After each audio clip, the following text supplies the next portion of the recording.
All right, guys, welcome to another week of the End Tavern, a sometimes weekly WoW News podcast. How are you doing, Hando? Doing pretty good. It's good to see you on the bi-weekly basis sometimes. Mm-hmm. Sometimes every week, sometimes bi-weekly. We switch it up a little bit. I like to keep everyone guessing. What have you been up to this week in WoW? Well, last 2 weeks, really, I guess. Last 2 weeks. Today I checked out some SoD because we'll be talking about that. That launched like 3 days ago, the final season, or the final phase, I suppose. As far as we know, at least. Well, I mean, we still got, all the raids coming out. It's interesting Yeah, because, yeah, yeah. like, those used to be the phases, is like when our raid came out, and now we're like, yeah, there's no more phases, even though, like, none of the raids are even out yet. The final leveling phase, as far as we're aware. How about that? Yeah. Yeah, so I checked that out a little bit today. I've been just grinding away, getting alts up and stuff. I've been working on that little character for our project that we've got coming up on the 21st. It's going to be good. Yeah, we'll talk Yeah, about that one next time. Other than that, I've been just reading the news and going through it and getting hyped for War Within, and then hyped for Firelands, other things to come, and pretty much that. How about you? I know Yeah. you've had a big week this week, or big 2 weeks. Yeah. So I was doing, I think I talked about it last time we did the podcast, but I was doing that Druid UI challenge. Just kind of a fun way to raise some funds to get a new PC because my old PC was not doing too well. Getting 5 FPS when power word barrier would drop, and outside of that, maybe like 15 to 25 FPS most 25-minute raid fights, which was not ideal. I like to not be able to see each individual frame, as I'm playing, and it was rough there for a while, but we got the new PC. Huge thanks to everybody who contributed to that. And man, it is just a night and day difference. Like in raid, I'm getting like 200 FPS now. In combat, 400 out of combat. It was a huge difference. So this will be my first full week raiding with the new PC, and very excited to do that. I did like half my raids with it last week, and it was still amazing. But this coming week, all of them. Well, that's awesome that everything came together and you were able to do that. And I know the challenge was like a lot of fun, at least to watch. I don't know as much to play, but it was. I'm sure it was pretty hilarious Yeah, the entire I journey, don't at know. least. I did the health bar challenge before too, where like the health bar like took up my whole screen, and you kind of just get used to it. Like anybody coming into the stream, like seeing it for the first time, they're like, "How do you play with that?" But when you're just doing it for hours, you just get used to it. And I've tanked these dungeons so many times at this point. Like I was doing RDF pretty much my entire way leveling, and all those low level dungeons, the TBC dungeons, the Wrath dungeons, the Cata dungeons, I've done them all a million times. I don't really need to be able to see my screen to be able to tank them. I know where all the mobs are. I know everything that's going to happen. It's just, experience, I guess. And well, I think it's only right then you level your next character with a UI challenge and you're the healer. ooh, that would make it really interesting if it's healer is my least played role of all time. I played DPS a really long time. Played rogue for like 16 years, but healer is something I did play a little bit in arena. In TBC, Wrath, and Cata, I played some Holy Pally arena. But that was pretty much the extent of my healing. I got it like decently outrated, nothing crazy, but got some decent ratings. I was a decent PvP healer, at least on the Holy Pally, but it's been a very long time. It's been many years since I've healed. Well, there you go. That sounds like a challenge to me. I don't know about the listeners, but that sounds like a challenge for sure. Could We'll be have to the see next if one. people are. Yeah, we'll have to see if people are buying into it. That'd be spicy. That'd be spicy. Like basically learning a new role and doing the UI nonsense at the same time. Yeah, I imagine the UI for healer would make it far worse than tanking outside of like Plater, maybe. Because they could totally screw with like your party frames and stuff. So the Yeah. healing would be, if you're Yeah, I not using don't like you'd be like having to use the default like F keys or whatever, like function keys rather, to like heal yeah. your party, which I imagine would get pretty tiresome. Yeah, I don't know what I would do. Uh it would be interesting for sure. But yeah, I guess this is like an annual challenge at this point. I did the last one, I think, like beginning of summer a year ago, and then this one, midsummer. So I guess it's a annual thing I'm gonna do every summer now. We're just gonna do a little UI challenge, but There it is. next year it's the healer UI challenge, There it and is. it And is if you gonna be a can't do mess. it, I'll call my boy Holy Pally Sway. We'll see. Oh yeah, Yeah, we're good buddies. Good the buddies. goat. He will guide me. Um, Only other thing, I mean, I'm just kind of going through all my raids right now. Still doing 3 Bloody K raids a week, 1 Prot Pally raid a week, 1 Prot Warrior raid a week. All of my raids have been clearing for a while, other than the Prot Warrior one. That raid's still progging a little bit, but we are gonna talk some tank disparity numbers later too for Cata. I knew they were bad, but when you look at the actual percentages, it is kind of It's not mind-boggling. good. It's not good. The oh, what was I going to say here? Oh, what I wanted to say was, on top of all this news and stuff too, and all the tank stuff, uh, I think we need to get some news about what's going on with this healer numbers too, because I feel like some of the healers are like underrepresented. It wasn't like brought up, but it's maybe something that we could delve into, Yeah, definitely. because it feels like some of these healers are just so much more powerful or just underrepresented, like a holy priest you just almost never see, right? Because they have a tank cooldown, right, external, but they don't really have like something like power word barrier that's nearly as good as the disc priest. So Yeah, during Prague, our priest was switching quite a bit between the two, but I don't know if they're still doing that. yeah, I for think they sure. might just be doing disc the whole time now. This is the way. Disc is the way. Disc is the way. And then just kind of the final thing I've been doing the last couple days, I started playing on a mop private server, and we're just getting that early practice in, learning everything. I'm playing Brewmaster on their first right now. Been playing that a bit in Dragonflight, and it is my favorite tank for sure in Dragonflight.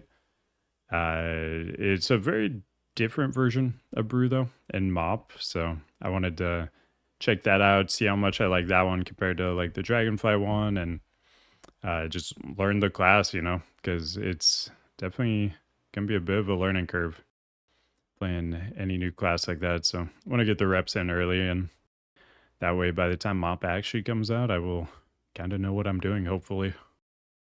How does it feel? Better, good, better, just completely different? Because like the DK in Wrath of the Lich King is far different than the one we have now in Cataclysm. Hmm. In terms of both playstyle, survivability, all that good jazz, right? Threat, like you used to literally just hit one button for threat before, so Yeah, the Mop Brew, it's pretty significantly different, I would say. Definitely good amount of similarities, but the big difference is you have chi, which is just combo points essentially that stack on yourself.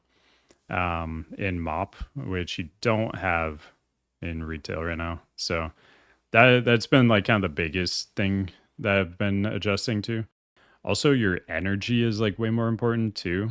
In retail, it wasn't too big of a deal, but it's pretty pretty important, both the energy and the chi in mop. So that's kind of the biggest difference I've noticed. It's much more like resource driven instead of just like cooldown driven, like the Dragonflight one.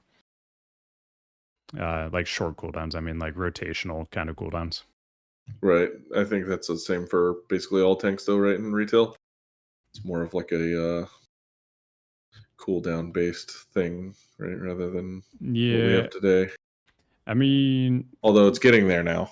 Prot did have Prot on retail does have holy power though.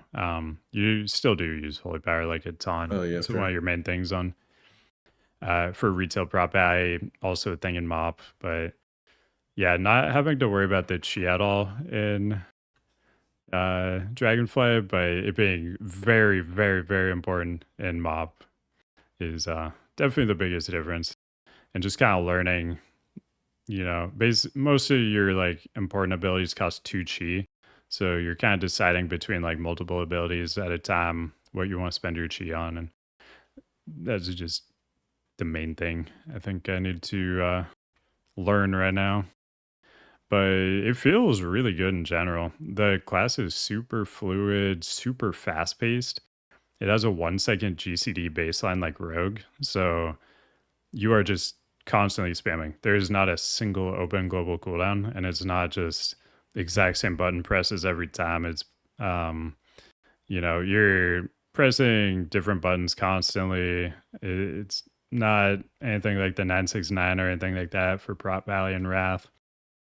So it's pretty fun. It keeps you on your toes for sure. You feel like you're doing a lot, and the damage and healing and everything you get from it is significant. So pressing all those buttons feels good because you're getting like good return on, actually pressing lots of stuff. I remember playing Fury Warrior early in Wrath, and I was pressing like a good amount of buttons, but then I would look at the damage meter. I wouldn't see myself. I had to scroll down. I'm just scrolling. Oh, there I am. Yeah, it feels So fun to play, but not yeah, great. The Fury Warrior at least was yeah, early yeah, on. yeah. The Wrath Although Fury it picked up. Warrior. It picked up though. Yeah, like normally there's a correlation between me like pressing lots of buttons and like doing damage, and then that Wrath Fury Warrior early on, it was not it. It was the complete opposite. It's like I'm pressing so many buttons between like Heroic Strike, Whirlwind, Cleave, Bloodthirst, Slam, all that stuff, Execute, and I'm just like mashing all these keys, and there's 0 damage. So Yeah. it On did the not other feel hand, good. you were playing your assassination rogue, and you were just like hitting 2 Yeah. buttons, and you're like, I'm winning. Yeah, it's like, man, Wrath Assassination Rogue, that was the most chill time I've ever had. Like Yeah, I DPS think in if general is like so chill because like as a tank, you have to do a lot of damage. You have to, position mobs. You have to keep yourself alive. You deal with different mechanics than the rest of the raid usually. As a DPS though, like you move when your Foji WeakAuras says like you got targeted with some ability, you're like, oh, time to move. Other than that, you're just doing as much damage as you can, and it is just chill as hell. Like you have so little to worry about. I love playing DPS once in a while. It's like you just get to I do damage with 0 responsibility. I think that's the class that I would probably play the next go round if there was another go round or like an arrow server of Wrath, because as a raid leader, I think that's just it. You just play something that simple and that's It is it. so chill. Yeah, I don't think I've ever played a more chill class than Wrath Assassination Rogue. It I mean, is so just certain points you would hit in Venom and you'd have to like wait to hit yeah, in Venom again because you didn't want the like poison proc of it to go away without yeah. energy recapping or something. Like it was like so silly how like little buttons you pushed. Yeah, it was I think the lowest APM class I've ever played. You just kind of hang out and have a good time and you do like top damage too. That was the wildest part. The amount of damage you did versus how difficult it was, the ratio was insane.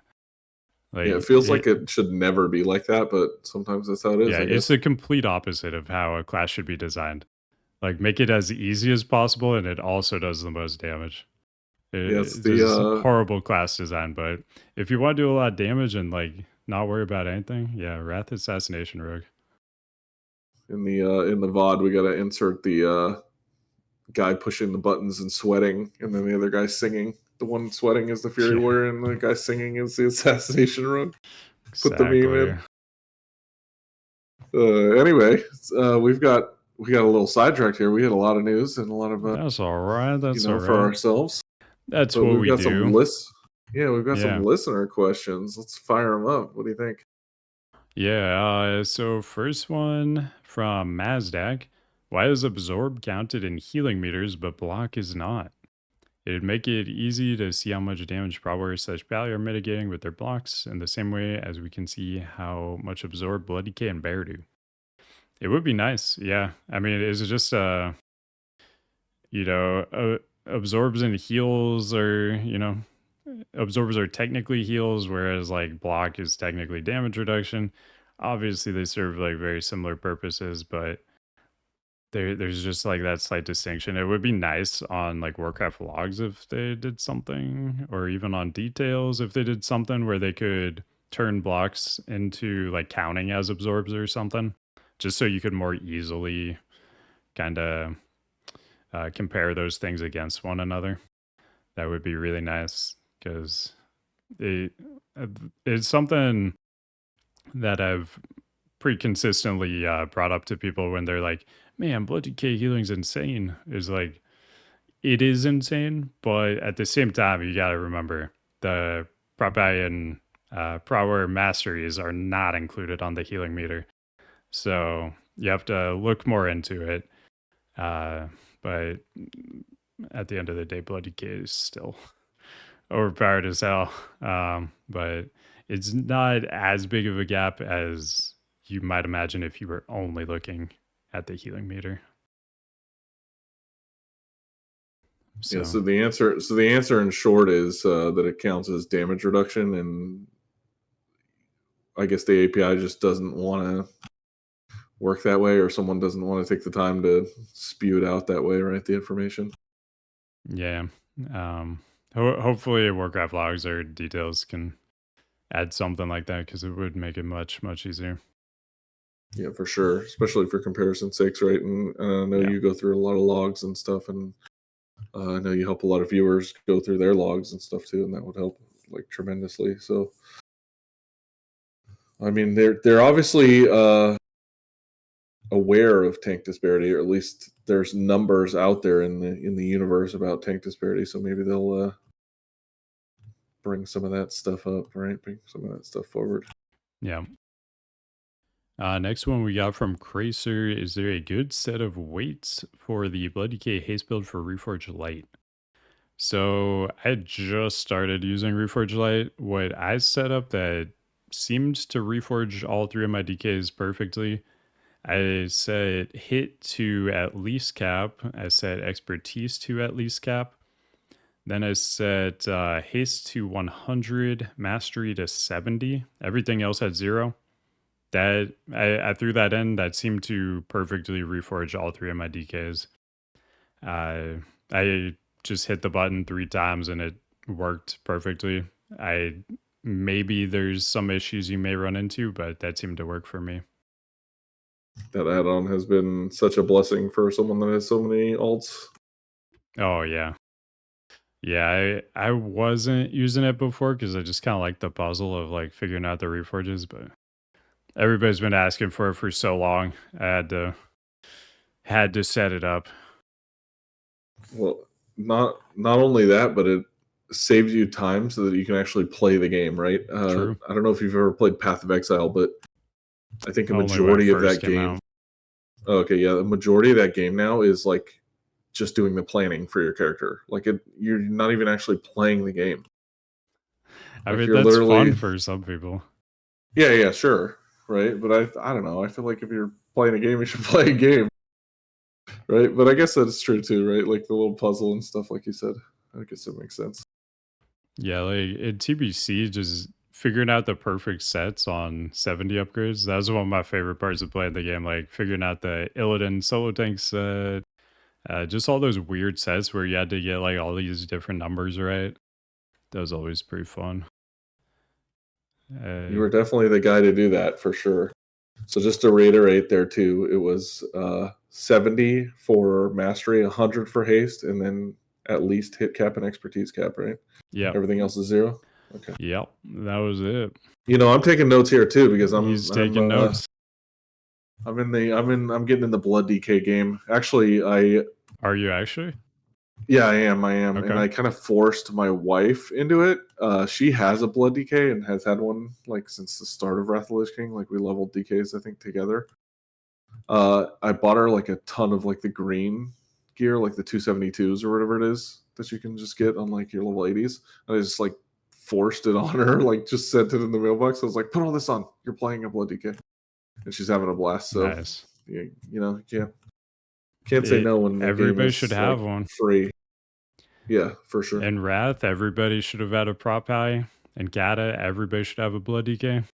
It's just one of those like OP classes for that expansion where everybody's just got to experience it. It is so fun. Who doesn't want to be OP? You got to give us the head of the curve now. What is the one for MOP? So for Mob, I mean, that's part of the research I'm doing right now, but it's looking like Blood DK, maybe sometimes Brewmaster, sometimes Prop Ally, maybe even sometimes Guardian Druid. All right, you heard it here first, folks. Level everything. Blood DK may still be the number one. So we'll see. I think that's some of your Blood DK bias just leaking into the next expansion. Yeah, I don't know. I gotta see how the MOP Blood DK plays too. I think it's quite a bit different. Maybe in a good way though. So yeah, maybe they have chi too. Yeah. Just give everyone chi. Why not? Everybody needs combo points. That's right. Everyone needs chi and combo points. How many classes have combo points in the game? Rogues? Currently Druids? or MOP or? No, just I guess in MOP, right? It's Pally, Rogue, Feral Druid. Oh yeah, Pally. Monk. Priest, I think. Shao Priest. Doesn't Shao Priest get some kind of sort of combo point thing? Where they I'm like... not entirely sure. I think there was some sort of combo point like system for Shadow Priest. That's a class that I haven't played like a ton of. I played a little bit of it in Wrath, and then I played a little bit of it in I want to say Legion, where they get Surrender to Madness. That was a blast. Yeah, I've heard about that a lot. I never played that, but I've heard about Surrender to Madness. Everybody's like, this is peak Shao Priest. This is the best thing ever. Yeah, plus we get Xalatath, right? And she's played a pretty large role so far. Speaking of yeah, the new big bad. The new big bad. All right, the next question was from me. How good does this new PC feel? This is just to reiterate from earlier in the show. You did the UI challenge with your Druid and stuff. You raised some funds and you got yourself a new PC. I know you're excited about the FPS. Everything else is running, perfectly up to what you were looking for. Yeah. Everything, like, I thought it was gonna be a big upgrade, and it is just blown all my expectations out of the water. The amount of upgrade, like, I can't even wrap my head around it. Sometimes I look down, it says I have like 700 FPS. I didn't even know that was possible. Like like if I'm just like flying around somewhere or something, it's like, oh, you got 700 FPS. I'm like, what? How? Do you feel like you're like cheating now? You're like God mode? Yeah. You're like, wow, I can see everything. Because every time I used to step into a raid, I was just like lagging constantly, like a 25-man raid. And now it's just so smooth. I realized that was like one of the reasons I like 10-man raids and like dungeons more. Just because like I didn't lag in those. I had decent frames and could actually like do things. I just kind of realized that recently. I'm like, oh yeah, maybe that is like kind of the main reason I didn't really like 25-man raids. Because I was always just playing them with like 15 to 25 FPS. A little slideshow rating. Yeah. But so frame of reference here for people too. Subtle not only was lagging in the game, but he had some issues with his computer. I remember maybe we were in like Old War or TOGC where you would have to like put your USB into like a refrigerator or something. You had Yeah. some stuff going down. Yeah. So my mouse was plugged into a USB port, and I found out apparently USB ports can overheat. And then, like, my mouse would just like, I'd be playing, it would like pause, and then it would do a huge movement to like where I had moved it. Like, it was super laggy. And I would have to unplug it, like throw the mouse in the freezer so that it would like cool down the USB on it. And then like, point the fan like full blast at the back of the computer where it was plugged in, and it was a mess. It So was not good. So same thing with like sometimes your like webcam would go down and we'd see like a chair stream and stuff like that, and Yeah. like a still picture. Everything Yeah. everything in that neighborhood and everything is all fixed now too with this new build. Yes. Everything's amazing. Like, I can't even believe it. I thought it was gonna be like really good. Everything's just completely perfect. Is incredible. I had no idea this this could have been my life the whole time. Is Man, it's been awesome. Again, like, huge thanks to everybody that contributed for that. Like, goddamn, like, it has made such a big difference. Can't even believe it. Well, I'm glad you're enjoying it, and thank you again to everyone that did contribute, because this is like, I mean, this is what you do for work. You know what I mean? This is like getting the new equipment at work. You know, when you've been using the same old stuff for years and years, right? And you finally get an Hmm. upgrade, and you're like, whoa, this is Yeah, what was I doing? yeah, it's incredible. And like, rendering video on here, it's going, I don't know, at least twice as fast as it was before. Maybe even quicker. Can we Uh, expect 2 times as many videos then? Is that what I'm hearing? maybe. Um, We just need 2 more Seans. That's what we yeah, need, yeah, right? yeah. That's the main thing, dude. It just takes so much time to make videos and stuff. Time is my biggest enemy. Well, here we Like, go. Maybe we're taking some applicants for assistance, Sean's assistance. right? Like, I spend probably 85 to 90% of my total time doing stuff related to like streaming videos, wow, whatever.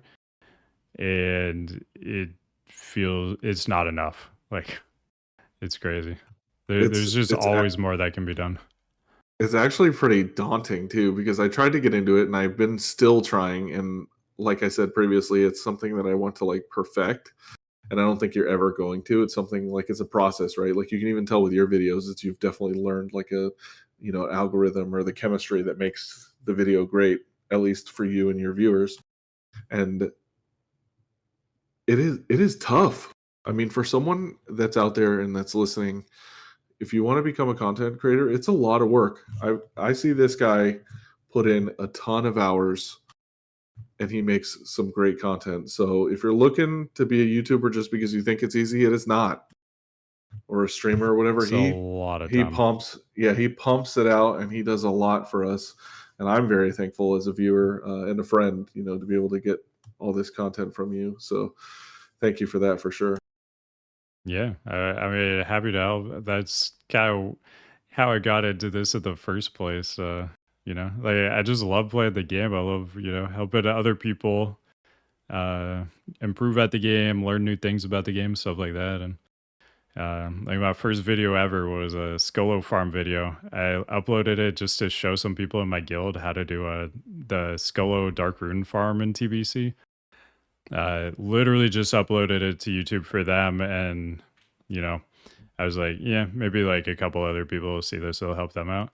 It got like 20,000 views in the first day or something. I was like, whoa, People what's kind of going like on this. here? Yeah, yeah, this Well, you're maybe a we good can do player, something and here. you make like tons of great content. So everyone, at least I can speak for most people, of your viewers, at least, that I think you make great content for a lot of us. So keep it coming, and we're going to keep consuming it for sure. Yeah, thanks. Appreciate it. You ready to move into the news? I am ready to move into the Let's news. do it, dude. I'm actually kind of excited to talk about this first of all. This is just got a general Warcraft thing. So the Warcraft movie, I don't know if you guys know about this. It's back on Netflix. Did you ever see this movie, Hando? I did, and I don't know if people hate me for saying I liked it, but I kind of liked it. But I think I it did was too. easier to enjoy as a player, a long-term player, than it would have been for someone that had not been in the franchise at all, invested at least. Yeah. Yeah, one thing I had read was there were some issues like throughout the production of this movie where the original cut that they were trying to put out was almost 3 hours long and it got cut down to almost 2 hours. So something like 40 minutes, I think, got cut from the theatrical release. And kind of in those 40 minutes bridges the gap for people who aren't as familiar with Warcraft. It, fills a lot of the gaps in for them. For those of us who know a lot about Warcraft, we could sort of just fill those gaps in ourselves. So generally, from what I've seen, people who are already Warcraft fans, they liked the movie. They thought it was solid. People who weren't already Warcraft fans felt a little lost. Like they didn't quite know, what was going on because in those 40 minutes that got cut is a lot of the explanation that those people needed. So I think it suffered a lot just from that. But it did super well in China though. I from what I had read too, I think a Chinese company had like bought the studio that produced this, and they had like tailored it for a Chinese audience once they had bought the studio, and then it ended up doing insanely well there. I believe it was the number one top grossing film in China at the time. And now I think it might be like number 3 or something, but it did extremely well over there, just not so well here. But Yeah, it's interesting for sure. I think one of the hardest things too is like you said, the time cut, right? It's a huge story. Like Warcraft is an absolutely huge story. Did they start with a good story? Yeah, it was okay. Could they have started with a better one? Absolutely. I think Arthas is extremely relatable. His storyline is incredible, and it would have been an easy 3-part series. Boom. yeah, we're Like looking at easy. this fan made poster too. Henry Cavill as the Lich King. Ooh, dude, Yeah. if we could get Henry Cavill for Arthas, could you imagine? It would be pretty incredible. And and you can easily do, I think someone said, I can't remember where the comment came from. Can't remember if it was like a Wowhead comment or whatever. And someone said, it could be easily the early story of Arthas. It could be the transition into the Lich King and then the fall of the Lich King. Like it could be a 3-part series and boom, sweep, easy peasy. Tell the story within 6 hours or whatever it is, 7 hours runtime total. Or take longer like Lord of the Rings, right? Which is where Warcraft gets a majority of its information, or it's like I don't even know what the word I'm looking for is. Inspiration. Inspiration, yeah. So why not, right? And I think there's people out there that will enjoy it because this may be a hot take, but if you go back and you watch Star Wars, starting from A New Hope, and you watch 4, 5, and 6, they're like to today's standards, they're really not good movies. The script is. Hold on, this is a huge take. Hold on, let me finish before I. This is a huge take, I dude. know, I know. In this day and age, like the script is not good. There's so many plot holes, yada yada. Like the writing like is totally off in this day and age. Well, back in the day, incredible, right? So you could see something like this happen for a movie now, but I think also it's in the wrong time frame. Like if it was released like 20 years ago or something, if it could have been, right? I think it would have fallen better. But now with like so much competition with all these like superhero movies and stuff like that, where the CGI is sometimes incredible. I know sometimes it's not so good, but I don't know. I think it's just a rough market for it to fall under, I guess is what I'm saying. But like the Star Wars movies, like I go back and I watch them every once in a while, and I absolutely love them. But by standards today, they wouldn't make it. They wouldn't make it. Man, Empire Strikes Back. They were good movies. I'm not saying they were bad. I'm just saying like now in today's age, they were a little like some of it was pretty cringe. Empire Strikes Back? You're telling me Empire Strikes Back is cringe? I mean, it's the best of the three. But A New Hope, Man, it's tough to watch. I don't know, man. Knowing you're getting into the next two makes it easier for sure. Oof. All right, I'm just gonna leave that one there. No, it's all right. I can have some haters. What I'm one? allowed an opinion. Yeah, for sure. Honestly, the best suggestion I've seen is they, instead of doing a movie for Arthas, they turn it into like a 8 or 10 episode like HBO kind of series, like a Game of Thrones kind of thing. Maybe multiple seasons. You have like season 1, it leads up to it starts, with Arthas. Probably, first episode he's like a kid or something. And then it ends in him becoming him taking Frostmourne, basically the Reign of Chaos arc. And then second season you do the whole Frozen Throne arc, and then season 3 you do the Wrath of the Lich King arc. I think that'd be perfect, just like a 3-season Arthas show, like 8 episodes, like Game of Thrones style thing. I think that'd be incredible. Now here's the question: do we need Henry Cavill for that, or do we do like, I don't know if you've seen League of Legends Arcane? Do we do like an animation style like that, because that was incredible? Not only the animation but the writing and all that and stuff, and Riot like nailed that. So I'm wondering if a live action is needed, or something that's animated in a cool way like that, where if you can do more, right? Yeah. And some of these characters need more, right? But the costumes and stuff in the film were incredible. Like I was blown away by how good they were, and when they showed them off, I think they showed them off in like BlizzCon live the year they announced the movie, and like the Stormwind soldiers, or Lothar, whoever it was, like I can't remember exactly who they showcased, but they were incredible looking. Yeah, aesthetically, I thought it looked pretty great. Felt very like Warcrafty while still being, live action. Obviously, CGI works and stuff, but Right. It did have a very Warcraft feel to it, which was great. I felt like it captured the essence of Warcraft pretty well.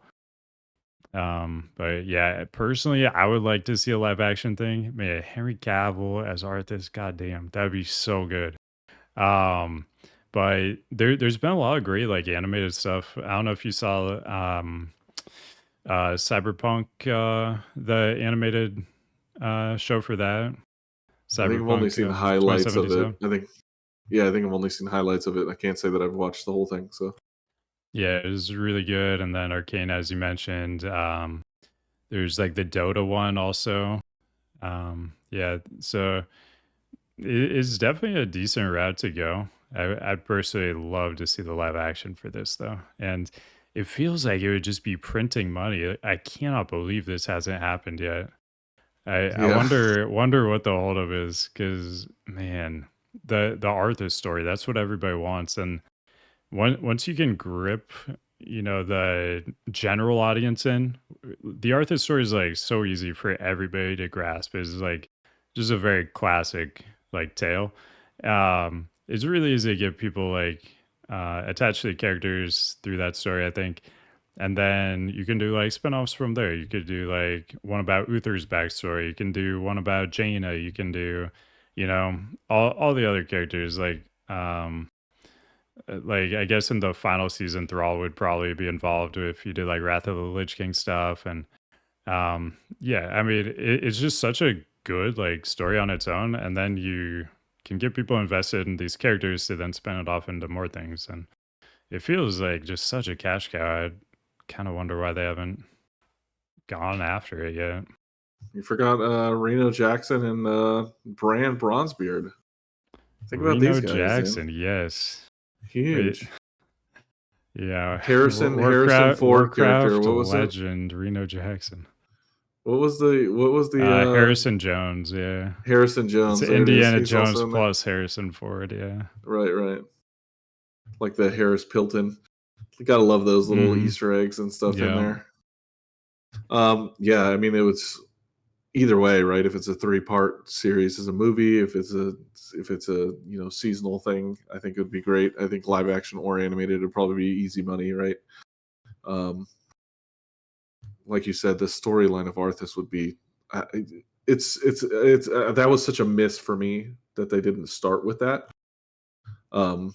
But I will say that they captured the essence of, as a person, you were able to connect with either the Alliance or the Horde or both Yeah. in the movie. And I thought that was great because then, because some people love Horde, some people love Alliance, and there's nothing wrong with loving either one of them. But you can, like, some people felt bad for the Horde, some people felt like they were totally evil, you know what I mean? And it's up to interpretation. And I think that's a great way of showcasing what the game is Yeah. and crossing that over into a movie. So I think that was pretty cool. That was probably my biggest takeaway from the movie, or my greatest pleasure from the movie was being able to see stuff like that, and Definitely. the random Murloc noises and stuff. Yeah, That the was cool. Murloc. Yeah, my girlfriend calls it the dentist monster because it like makes Whoa! it sound like you have like fluoride in your mouth that they're like suctioning out. Do the like gargle Now, thing. now we need to see the behind the scenes of how they made the Murloc noises. Have you ever seen like the behind the scenes of like when they're making Yeah. noises of things like squishing, and it's just like a person with a shoe like playing with Oh Play-Doh, and you're yeah. like, what the hell?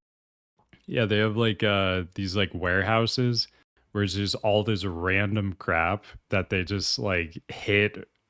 Sometimes they hit the different things together, sometimes they jump on them, and it just all these like random noises. On the It's next pretty podcast, great. we'll be hitting random things. It'll be ASMR, Look forward to that next week or the week after. or the week after. All Like to keep right. the people guessing. All right, so let's move on to SoD. I haven't been playing this myself, but I'm always super interested in what they're doing with this. Um, and I saw some pretty cool stuff here. So, SoD Phase 4 went live. I'm sure a lot of you know that. Just went live, and the raids are gonna start rolling out shortly too. The world bosses we talked about before that are now instanced, as well as Onyxia, and then Molten Core with a surprise new 11th boss, which last time we said it's probably just Rag's legs because we know they're there and we haven't seen them yet. So the 11th boss most likely just Rag's legs. So look out for that. I think we were on the money on that one. I think so. There's no way we weren't. Like, I mean, we know they're there and we haven't like fought them yet. So like it has to be Rag's legs. Yeah, it's a There's not even submerged in another lava, option. submerged in the lava too, to fight them. Like he doesn't bring them up for you to see them. You have to go get Yeah. them. Yeah, you have to do some quest that gives you, a lava helmet that lets you swim under lava. You get a lava suit so you can go under the lava and not take damage, and you fire rags eggs. Like That's it. that's all it is. I don't know. So I'm also very interested in SoD, and I've been playing it a little bit more than you have just in the past. It's just so it's like retail for me where it's just so overwhelming sometimes though. Like Oh, it's really? not that it's yeah, it's not that it's overwhelming in a bad way. There's a lot to do, right? Um but sometimes you feel like you're not sure what to do first because there's so much to do. So like when I first logged in, I was like, okay, maybe I'm not going to do this right now.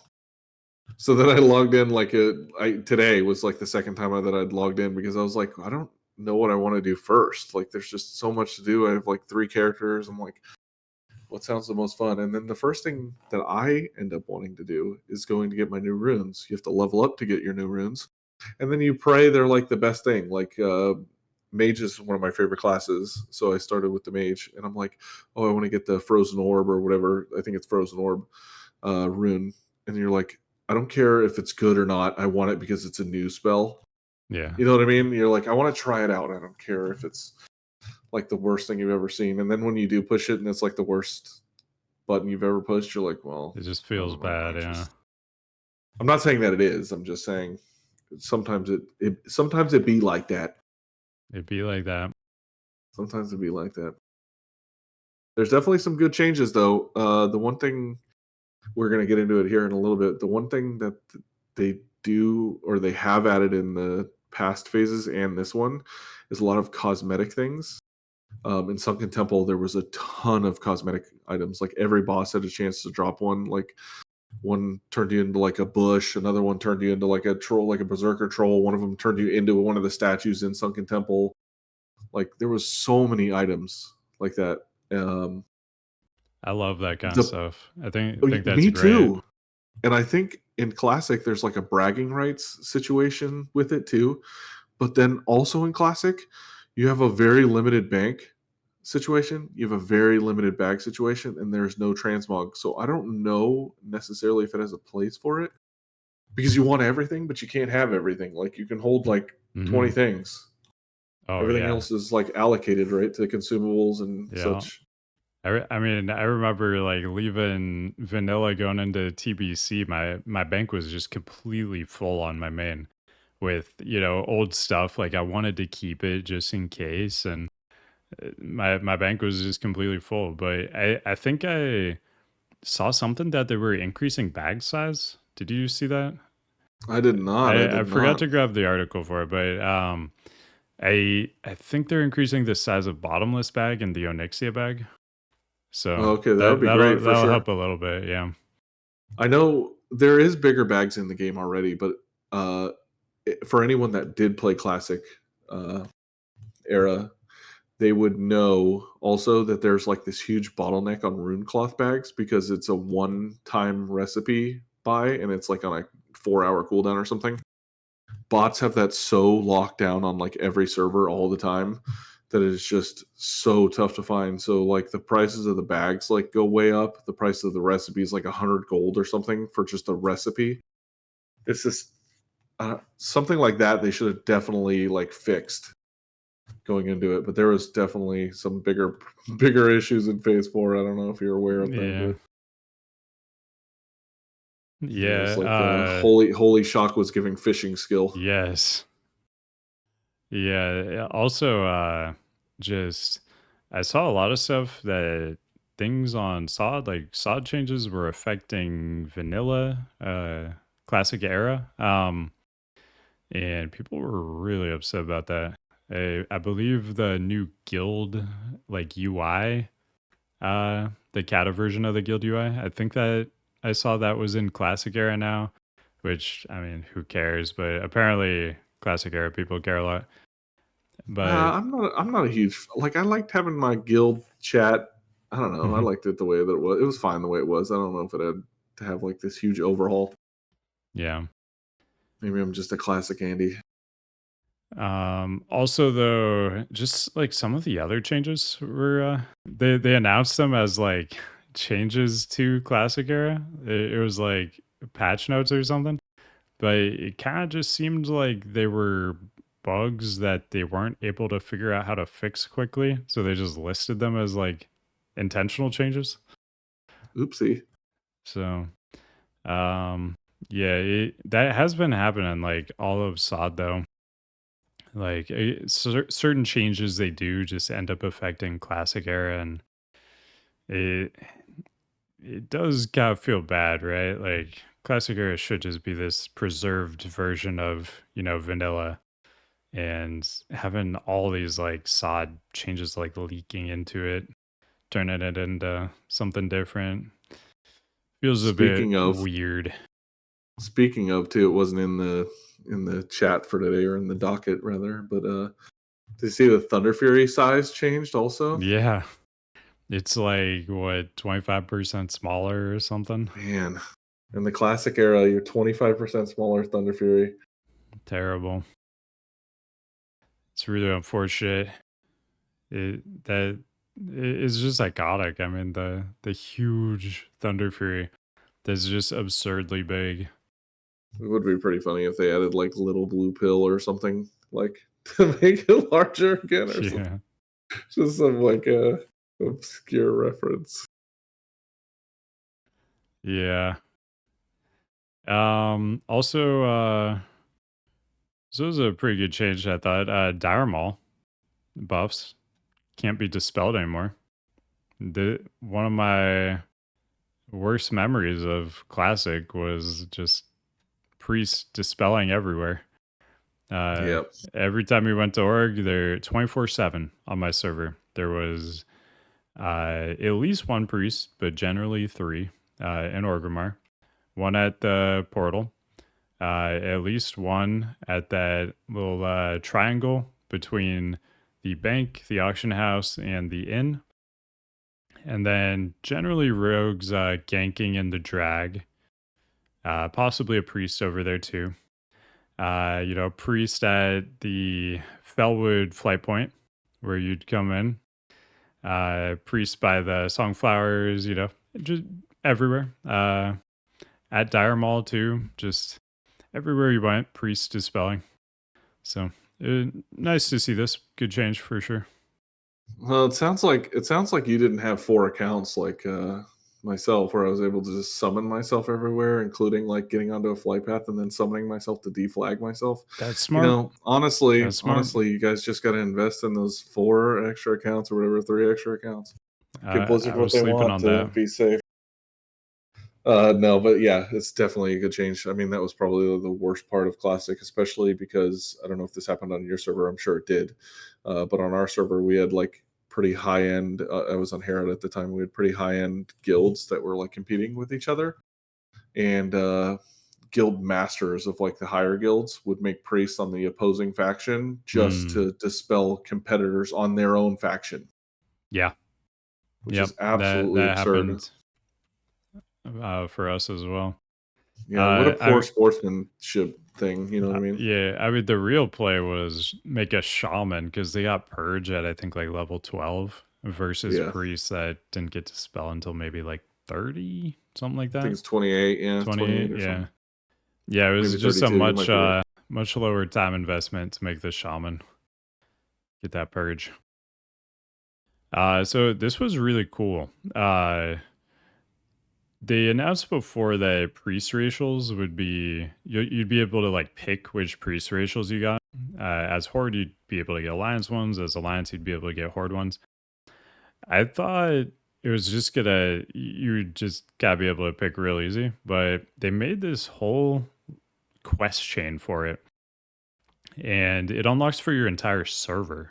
Actually, once this gets completed, and the quest chain's really cool. I thought it was pretty awesome. Basically, you and a priest on the opposite faction have to kind of team up and complete various parts of this quest together. But you make this diplomat ring, and when you use it, you parlay with an opposing priest to gain safe passage through enemy territory. So, like, you go to horde priest, for example, goes to like Stormwind, and then the alliance priest uses this ring on the horde priest, and then the horde priest is able to walk through Stormwind without being killed. they won't be attacked by guards and stuff. Um, and yeah, the Alliance Priest gets to like grant you safe passage, and then you like complete some quests, and pretty cool. These are the kind of like unique, interesting quests I was kind of looking for in SoD. But once this gets completed on your server, then everybody can get access to this stuff. I thought it also came full circle with how the priest worked all of SoD, which was the prayer things where you had to like pray at other priests and stuff like this, including opposite factions, to be able to gain like all the different prayer buffs. So I thought that was pretty cool that they like tied it all in together. But for sure, like that was like some of the flavor stuff that they've added, like that is pretty awesome. Yeah. This is like kind of what I was hoping SoD would be, just like more like quests and stuff like this. Interesting, interesting things like that. Um, Did you see the warrior one where you had to like defeat one of these bosses or whatever, and you get like these mm-mm. goggles, these special goggles? But you had to defeat the boss on like the heroic version of the difficulty. You can like choose how you want to fight Okay. this guy, and there's like normal, medium, and hard or whatever. And if you Hmm. fight him on the hardest difficulty, you get these like special goggles, and it's like a bragging rights thing. That's cool. So I thought that was pretty I like cool. It that. wasn't not nearly as cool as this, but it's like a way to get the buff to be able to wear these goggles. So it's It's like like a bragging rights thing. is it like a Brawlers Guild kind of thing? Uh, I didn't look entirely into it, but I think it's something like that, or like an ATS, Atish sort of deal where Oh, you're like okay. just fighting a boss, and his difficulties are just changed by how Wait, you it's select. one v one or I think it's like one a v one, solo yeah, thing? and you Oh, get to okay. choose. You get to choose which difficulty it is, like when you start, like when you're talking to the NPC. Mm-hmm. That's cool. Yeah, that kind of stuff I really like. Also, paladins get their own squire. This was this was kind of sick. You get this dude. I think his name is what's his name? Dalton. Yeah. He's actually Dalton Squire, I think it is in the game. I think the Wowhead article's a little misleading. I think it's Dalton's Squire, like his old Squire. So Oh. I don't know if it necessarily has a name. Okay. Wait. It says getting Sir Dalton to level 60 is I know, but if you mandatory. look at like Okay. if you look at like That's not actually his name though. if you look at like the Wowhead comments and then some of the other comments they had for this, they were saying that they got it wrong or whatever. Damn, Wowhead would never get it wrong, dude. That's crazy. Yeah, what the heck? Oh, yeah, I liked this though. This is kind of cool. You like get your squire and you like level him up, and apparently it's part of getting the shock and awe rune. So it's all part of a you know larger scheme to get a rune. But very cool. I like this flavor stuff they're doing. It's pretty awesome. Someone also in that comment section in that same post had said a system like this for all classes with customizable NPC would be cool in retail, or just letting us play with alts acting like bodyguards. Imagine if you had like one of your like bear druid or something, Whoa. right? Just like being a bodyguard for your DK, that would be pretty cool. Yeah. That's part of the war band. They can That's right. just be NPCs you run dungeons with. That would actually Yeah, be kind of sick. it'd be something to look into for sure. Because they do have like AI dungeons now in Yeah, the retail. So what did they end up calling them? I know I wanted to call them delves, but I don't think they're called that. no, I mean in Delves you can have like AI assistants I think too, but yeah, It's Bran, right? You level a Bran up or something like that. in there, yeah, Brand's part of that. But I think you can also have other AI things. I could be wrong. Okay. But yeah, they're I don't remember what they're called though. Maybe follower dungeons or something. Um, I know in like scenarios, like certain scenarios, you could have them like in mop and stuff even. hmm, yeah. But I mean, they already kind of have this system in place, so it would be cool if you could just replace those random NPCs with your own characters. Just anything from your warband. They don't even have to be like super OP. Like some of the things in like Diablo are like Diablo 2, Diablo 3, like the followers can be like game breaking. But before that level, like when you're just leveling up with them, it's nice to have just like a little character that just follows you around, even if it's like not super powerful. It's just like, I don't know, it feels fun. Yeah. Yeah, I'd be a fan. Sounds cool. Yeah, for sure. All right. Anything else for SoD Phase 4? Otherwise, we will move No, along. I'm pretty excited for the raids. So I think once those are live, I think Yeah. we're gonna have a lot of juicy Yeah, stuff to I'm go over for really sure. interested to hear about what this 11th boss is. Oh, did you see anything Yeah. about the dungeon actually? That new dungeon we had talked about a couple of weeks ago? Oh, I did not. Because yeah, I haven't seen a single thing about it.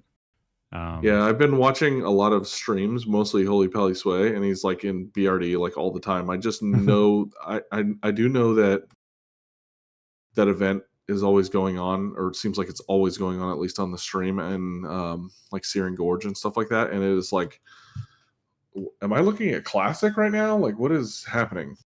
I Like, think it's it's like so different. 50% of the time. Yeah, That event, what was it? Like it lasts an hour and it happens every 2 hours, I think was the deal. yeah, it's quite Seen a often. lot of complaints about that though. 'Cause, like there's just corpse camp PvP basically like makes it unplayable. And some of the justification for it that I've heard is like, oh, it goes back and forth. Like for a few hours, like Horde camps everybody, and then for a few hours, Alliance camps everybody. But for a lot of people, they're only going to play a couple hours, right? So if the entire time they're playing, the opposite faction is just corpse camping them, it doesn't matter to those people at all if, 3 hours from now, their faction's going to be the one that's corpse camping. To them, all that matters is they're being corpse camped the entire time they have to play WoW today. And that just leads to people quitting, right? And then SOD's going to be Yeah, dead. for sure. So, like, we saw this a million times throughout Classic where one faction was a little more dominant, like 55-45 split. They corpse camp the other faction into the ground. That faction slowly transfers off. Eventually, you hit a point where everybody transfers off. It becomes a one faction server. On SOD, they have like those, the server balance stuff in place. So I I think people just quit. I don't think they even like transfer. I think they just quit probably at that Yeah, they point. just go play a different version of the game, right? Yeah. Because there's so many. I mean, the War Within comes out soon, or at least the Yeah, pre-patch and that's stuff. So another thing. Is like War Within pre-patch starts like at the exact same time the raids are gonna release. So yeah, anybody who's fed up with getting like corpse camped on SOD, they just hop into War Within pre-patch. And I think they nailed like phase one of SOD, like as far as timing went, and then all the other phases, they're like, you know what, we're just gonna ride it out, and if we get some people to play, great. If we don't, that's what it is. So we'll see. Uh, we'll see when we get the achievement for Leg Day Ragnaros. Hopefully, I get some mm-hmm. sort of title when I kill him. You know, Survivor of the Fire Lord's legs. Yeah, That way, I can rub it in my that's the friend's one. face. But yeah, speaking of the War Within, it comes out. The pre-patch is War Within. the 23rd, right? Same day as the raids, or same 23rd. week. 23rd, we got the War Within pre-patch coming out. And man, this is the first retail expansion I've been super excited for since like WAD, I think. Uh yeah, probably WAD was the last time I was like going into an expansion I was super pumped for. I was not. It I just would looks not so say. good. I would not say I was excited for Legion, but when I did play it, I was very excited playing it. but same probably for me. Like I was pretty excited for WoD when it was coming out, and then I was pretty disappointed. You know what I mean? Yeah, just like pre-expansion hype, like Yeah, before for you've sure. actually played it is what I'm talking I mean, about. I've definitely had like hype for every expansion, Mhm. but this feels a little different too, right? And it's not necessarily the raids or anything. I just think some of the features that they're adding are pretty cool and like in the right direction finally. As long as they hold up on them, right? Like it feels like sometimes you're like, here's these 20 new features we're gonna add, and they add like 3 of them, and then Yeah. the other ones just kind of get scrapped. But it seems like they didn't uh, put too many in that they would scrap. So Seems like they're turning a new leaf over here. They're actually listening to the feedback they're getting in like beta, yeah, uh, for sure. making changes based on the we talked about like the significant M plus changes a couple weeks ago, and yeah, I mean Dragonfly was awesome. I had a great time when I played with Dragonfly. It seems like they're just building upon what was good about Dragonfly, making more good changes going into War Within. So I'm uh I'm fully prepared to like basically split my time between Cata and this. I'm having a blast in Cata Classic right now. I think it's awesome. I think it's the best classic expansion we've had so far. I absolutely love it, but I'm really hyped for War Within. I think it's gonna be awesome, and I'm already rating on 5 characters in Cata, and I'm trying not to rate on any more right now, just because I want to have time. Like I don't want to have a lot of I don't want to have even more Cata commitments and just, not have enough time for War Within. So I'm So is this a bad yeah. time to ask? Why we aren't rating together? Yeah. Uh, where's your I 6th character? I mean, Wow. yeah, I No, do. I'm just teasing. Man. Yeah, I feel bad because I love Fake P, but Oh, I it's all I just good. got We're casual so many this runs expansion, right so now. we're Yeah, I we're do want to chilling. level a DPS on Grob though, that I could kind of, you know, get into a couple raids here and there kind of thing. Like as a tank, you really gotta show up to like every raid. You gotta be consistent, but on a Yeah, for sure. DPS, it's easier to, show up one week, not show up the next kind of deal. So Yeah, a lot of people are taking that approach within our guild this expansion anyway, so I think it would be fitting. It's not something that like we're not reliant on people's commitment as much this go around because we're way more casual than we've ever been in the past. So it's uh, it's been great, but we're enjoying the expansion how we're doing it. So that's all good for us, right? But what back to the war within? Sorry to sidetrack us there a little bit. no, sidetracks are great. Uh, what does pre-patch mean for you? Are you because I know the mop remix was a chance to catch characters up, level characters, and get them in foot in the door and stuff like that. What does the pre-patch mean for you? I know they have these little events coming up, and I know pre-patches are usually a great way to like get your character catch up. So Yeah, I still gotta research this a little bit more, figure out exactly what all I gotta do during pre-patch to kind of be ready. But like, I already have most of the characters I want ready. I've got a DK, Prot Warrior, Prot Pally, and Brewmaster, all max level. I'll probably finish the Guardian Druid and the Vengeance Demon Hunter, just so I have all the tanks at max level going in. I did want to get like a rogue or a mage, maybe both up, just so I have like a DPS character I could maybe play as well. So yeah, just kind of finishing leveling, kind of the main thing I'm looking for in pre-patch. But I gotta watch some of my retail content creators and see what they're recommending I do in pre-patch. I think Quasi had a video saying, just kind of what you should be doing in pre-patch to get ready. So I gotta watch that, check that out. But I'm not planning on playing too much of the pre-patch because right now is like a little uh gap in the action for War Within and Cata where I can fit in some of that mop P server stuff.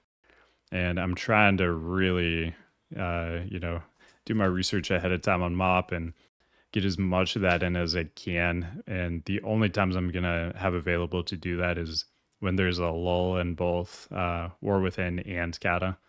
So I'm trying to really take advantage of that right now. For like, maybe the next month or so, I have a really good window to get a lot of mop P server in. So I don't know how much of the pre-patch I'll be playing, but once War Within actually launches, I will be playing it a ton. There you go. Chill until the launch, and then go hammy, Miami. Did you Going hammy. did you purchase the version that allows you to play 2 days early, or have you not decided I yet? did. I think it's 4 days early, but yeah, Oh, I okay. did. I did get that. So I will be there August 22nd at 3 p.m. Pacific with all the other people who got the Epic edition. I know realms are a little bit more congealed, I guess, in retail. Is there a realm and faction that you're a part of, or you've laid claim to? Yeah, I'm playing on Illidan Horde. That's There you where go. I'm For any at, listeners, but faction and server don't really matter a ton anymore. right? Uh, Specifically, faction doesn't really matter, but um, yeah, and actually talk a little bit more about that in a sec too. But season 4 of Dragonflight is ending soon, so if you want any of the rewards, make sure you are doing that stuff. There is going to be a little bit of a grace period, though, after the season ends, where you can still earn some of the Mythic Plus achievements and rewards. So if you kind of miss the window there, like season 4 ends, some of this stuff will still be available if you want to try to get it. So keep that in mind.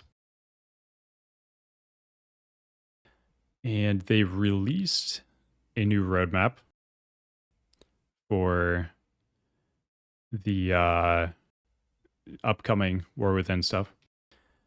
We're going to be getting war bands in the pre-patch, sky riding, which is just dragon riding, but that's what they're calling it now because they're expanding it to a lot more mounts. Not just dragons, everyone. Not Not just just dragons. dragons. Cross realm guilds also. So that's pretty interesting. And We are just then kind of talking about that, so yeah, perfect. yeah, and then the Radiant Echoes event. I have to look more into that. I don't quite know what that is, but I'm sure that's something I'll be checking out during my time on pre-patch. Very limited knowledge here, but it's in each expansion like area, like Northrend and stuff. There's I think there's a few events that have to do with those expansions. So, like for example, Okay. it shows the picture of like Ragnaros. So, like in around Blackrock Mountain, there's like a boss that you get to kill or whatever. That's Okay. ties into that expansion slash zone. Same thing with like Northrend. You'll have to like kill like an Echo of Lich King or whatever. Some of those bosses. So Sounds cool. I mean, I yeah, like little. there's so much, world in retail. It's cool when they have events that send you around to like old places Yeah. because, Plus, you were very upset about the elemental invasion not happening. So yeah, this is payback for the elemental invasion. that's right. So then, as I mentioned before, we got the early access coming August 22nd. We got, with that, you're going to have pretty much everything. And then, 26th, you got the actual release. Um, the delves, hero towns, new zones, all that stuff going to be in during this time. But the first season isn't going to start for like 2 weeks. So you got plenty of time. If you aren't able to play a lot right away, you got 2 whole weeks before the season one's even going to begin. That's when the raid's going to release, M Plus is going to start, all that stuff. The PvP season. So if you can't play immediately, don't feel like you've been left behind. You got plenty of time. You got 2 weeks to level your character, be ready for the fun stuff, the raids, the M Plus, all that. During that time, I'm just focusing on leveling characters basically and learning the dungeons so I can hop into M plus. That's gonna be the main thing I'm looking to do. Yeah, you're gonna have to level up yourself one of them new Earthen allies also. Yeah, yeah. I still don't have any of the allied races. I heard they made it a lot easier though, so I need to unlock them. I don't have a single one of them. Wow. Yeah, I've got a few. I don't have all of them, but I've got a few. I remember having I desperately wanted to go to Volpera, and it's because they're such like a nasty little creature, even though they're so cute. Like I'm not a furry or anything by any means, but I just think it's hilarious that they're like so deadly, but they're like these cute little foxes. It's like what is happening?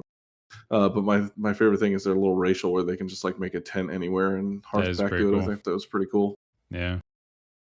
especially because The I love transmog so much, so it makes like stuff like yeah. that like really good. Yeah, I think that's the Hando quote of the show though. I'm not a furry or anything, but I'm not a furry or anything.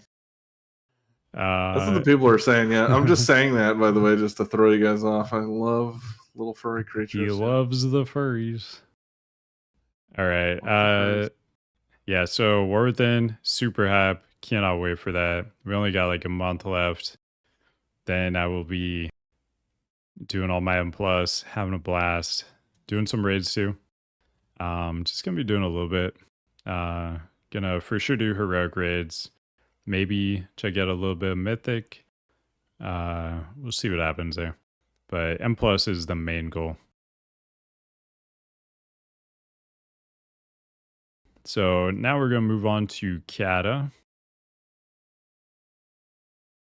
First thing, they changed Titan Rune dungeons.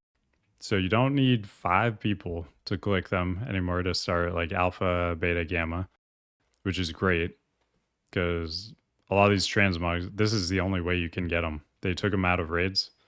So being able to go back and just solo farm these has been awesome. I just took a look at a bunch of the gammas myself. I did like Nexus, Oculus, and TOC solo. For Oculus, kind of the easy way to do it is you take the red drake and you just infinitely like kite in a circle and forget what the boss's name is, Aragos or whatever.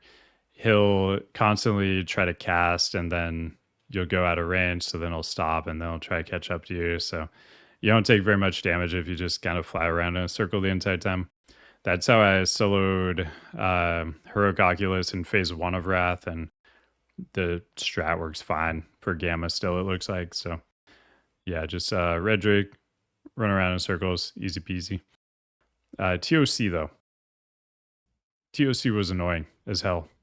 So the The mounted part of the mounted fight, combat is awful. Yeah. yeah, the mounted part was rough. So I ended up actually just hopping off my mount and fighting them as my Blood DK character. The only thing is, when you're not on a mount, they stun you like every second, basically. Yes. So it took me, I think, like 8 to 10 minutes to kill them all. You also need to kill them all at the same time. Otherwise, after a certain amount of time, they get up and they run over and grab a new horse. So I made sure to just get them all to like 5%. And then I popped like Icebound Fortitude to immune the stuns and sent all my cooldowns, cleaved them all down, got them all down at the same time. The rest of the dungeon was really, really easy, but that part was really annoying. So Yeah, I hopefully did you guys that. don't need any TOC mugs because that one sucks. I ended up doing that actually on the Prot Paladin while it was like actually Wrath, the heroic TOC, and it was just bonkers insane. Like if I got what's her name too, I could not finish it. Like because the heals were just too much. They were just out healing the damage and stuff like that. So if it wasn't the homie, it wasn't happening. If it was Confessor, I couldn't get it done. Yeah, But that luckily that first she's part was really rough. easy now. Now that we're level 85. Yeah, for sure. That first part was still about the same though. It was rough. It was a lot of getting on and off mounts, and Yeah. I don't know if this ever happened to you, but like if you'd switch a mount with it like almost being dead, it would like disconnect me. Yeah.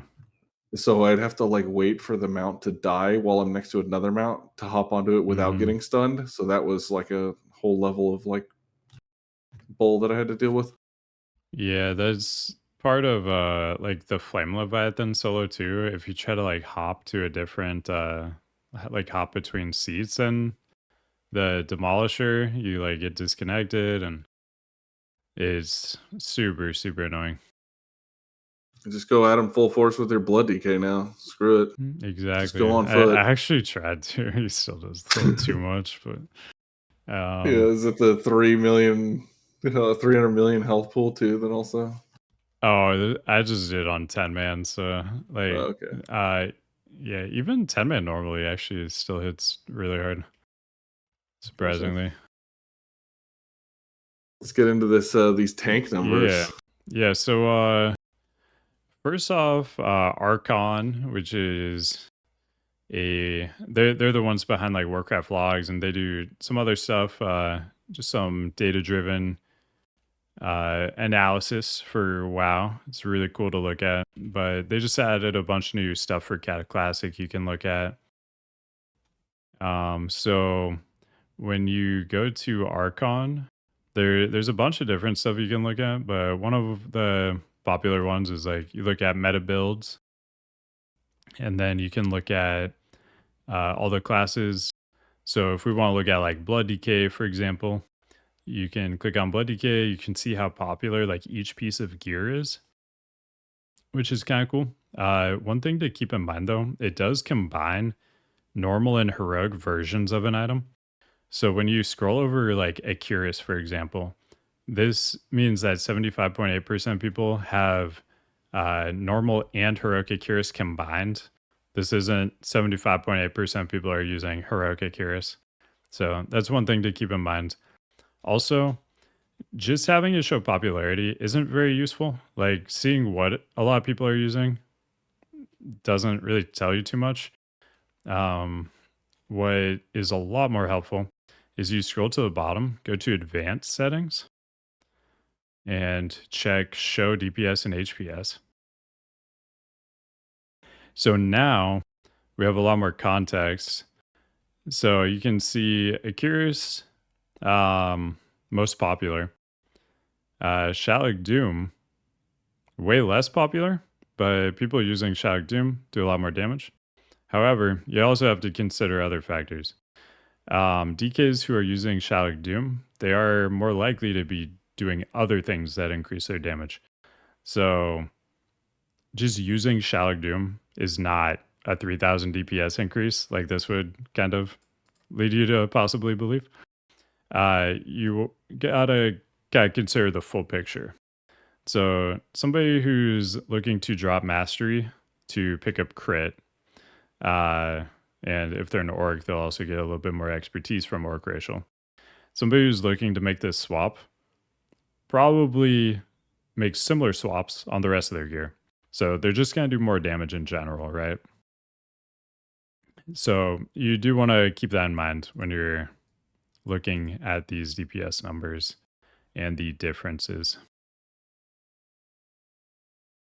Yeah, I thought this was pretty neat. I love when they Yeah, come up with like new information like this and stuff, even if it's some of it is like fluff, so to speak. It yeah, is pretty cool to see it. yeah. One of the really cool ones to look at is like trinkets too. Um, yeah, I mean, you can see like the two most popular trinkets. Obviously, a little bit lower on the DPS, but mirror broken images doesn't affect your damage at all. Symbiotic worm, only small effect on your damage, just the AP you get from the increased stam.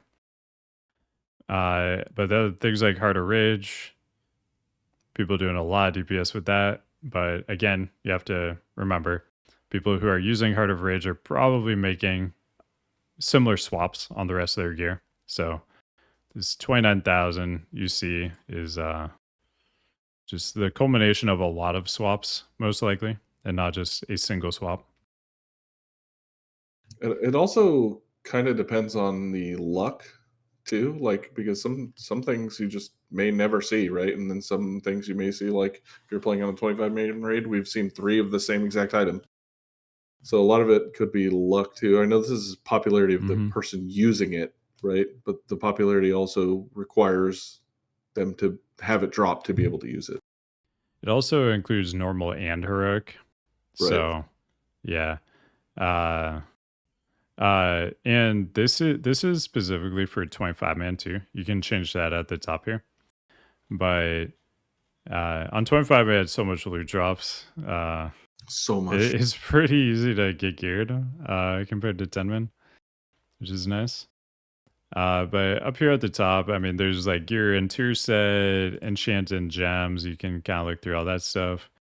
But of course, kind of keep in mind things we talked about before.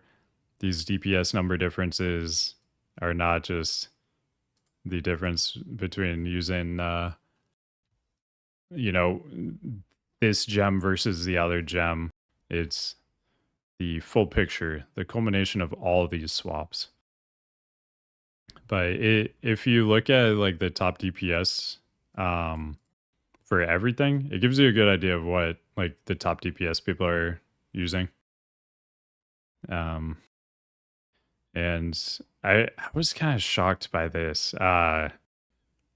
You still have 37% people using Rune of the Stone Skin Gargoyle. This is this is rough, man. Like this route is so bad. They're Uh just following the guide. You know what I mean? There's like a guide out there, and they're like, "Hey, this is it," Wowhead tells you to use Rune Skin or Rune of the or Stone Skin whatever Gargoyle, so website it you may be, gotta use right? Rune of the Stone Skin Gargoyle. Yeah, is Yeah, or wild. they Yeah, they're like, "Stamina. This is the way." yeah, yeah. This is rough. Hopefully, we can get that number down a lot because Rune Skin, or I don't know why I keep saying Rune Skin, Rune of the Stone Skin Gargoyle sucks. Do not use it. There you go. Spread awareness, please, everyone. All our listeners, please spread awareness. But then trinkets. This one's pretty interesting to look at. So you can see different trinket combos here, and you probably already know. Most DKs watch it. Heart of Rage is pretty sick, and yeah, this combo right here, the Heart of Rage crushing weight, just huge damage.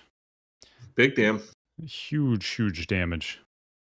When you go and look at some of the trinkets that drop in Dragon Soul and stuff like that, oh, it's yes.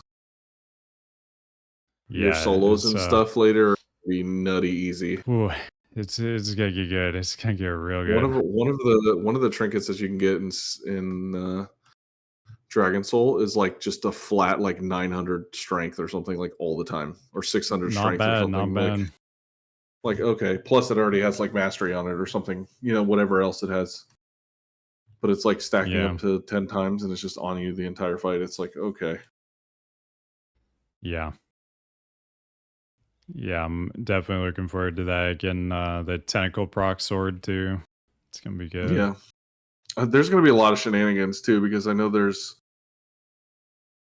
like for some casters, Terragosa actually isn't BIS for AoE situations because that one sword that drops off of Deathwing that like poisons everything around you. I think that ends Oh, up being better for like 2 casters or something than Terragosa's Wrath, which is insane. interesting. But then there's other items within there too. Like there's a staff I think that you would want to put on like your healers or something, and then the closer they are to you, the chance you have to proc like 500 haste or something just being near them. You're like, please healer, stand near me. Not bad, not bad. Yeah. So All I'm the sure there's going to be tanks. some shenanigans. All the tanks also get these set bonuses that make some of their abilities like Vamp Blood apply to raid members nearby. There it is. So yeah, there's gonna be Dragon Soul is gonna be fun. There's gonna be a lot of crazy stuff going on. So Another thing I wanted to look at here was the number of tanks out there. So, not a surprise, 57.2% of tanks are blood DKs. 20.6, this is for 25-man heroic. 20.6 guardian, 17.7 prop guy, 4.5% Prot warrior. So when the devs were on Countdown to Classic, like before Cata launched, great podcast with Josh Corbett. If you guys haven't checked it out before, definitely do that. This was asked, like, are you gonna do anything to adjust tanks with Bloody Cape being so dominant? And they gave a great answer. They're like, yeah, we're gonna wait till the raid data comes out, and then once we have a lot of data, we'll make decisions based on that. So we've now had like 7 weeks of phase 1 raids. There's 4.5% of tanks are Prot warriors. Like there's what, 12 times more bloody Ks, 13 times more, something like that. Can we do something about this? Can we I'm one of those 3,400 parses, okay, on that Prot warrior. I am too. Yeah. We got half the Prot warriors in this on this podcast right now. That's right. Yeah. I mean, 7 weeks of raid data, and this is the result. 4.5% of people are playing one of the 4 tanks. I think This should, like, you gotta do something about this. Do you think it's in like a situation where like, oh, we got to see the numbers when the mastery is higher or whatever? Like, do we? Because I remember in a past podcast too, you said something to the effect that it's better to, buff something and not have it nerfed because it feels bad to be nerfed, right? So I wonder if they're just being like super cautious or something of what may happen. But I mean, 4.5% is such a low number. Yeah. I mean, so do you just write it out if you're that Prot warrior? Things are gonna change a little bit, but Bloody K is gonna be the clear number 1 the entire time. Right. So like, it would be great. They went into this emphasizing this is Cata with changes. Making some changes here to, bump these Prot warrior numbers up a little bit.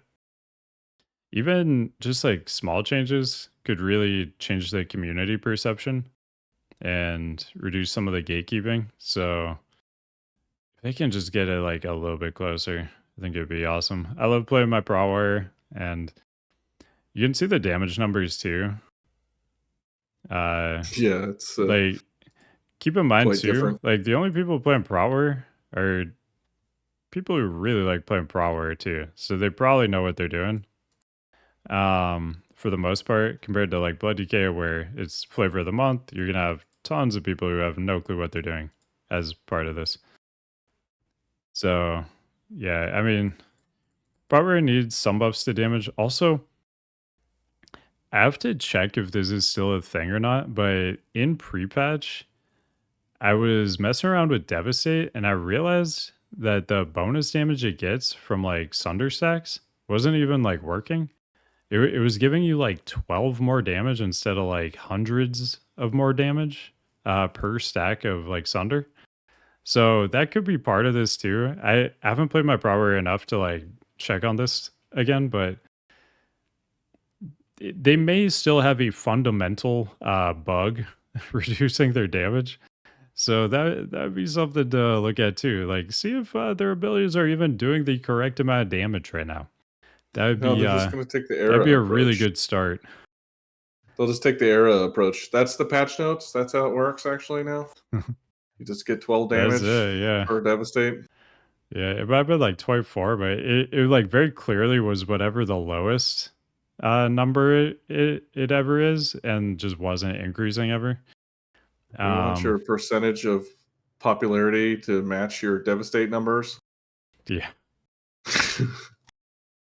Can we see the 10-man version of this? This is a 25-man version, right? Yeah, so That's the 25 man. In 10 man though, 3.3% prot warrior representation. But 10 man, you have fewer players. You need the most value you can get from each of the people you're bringing.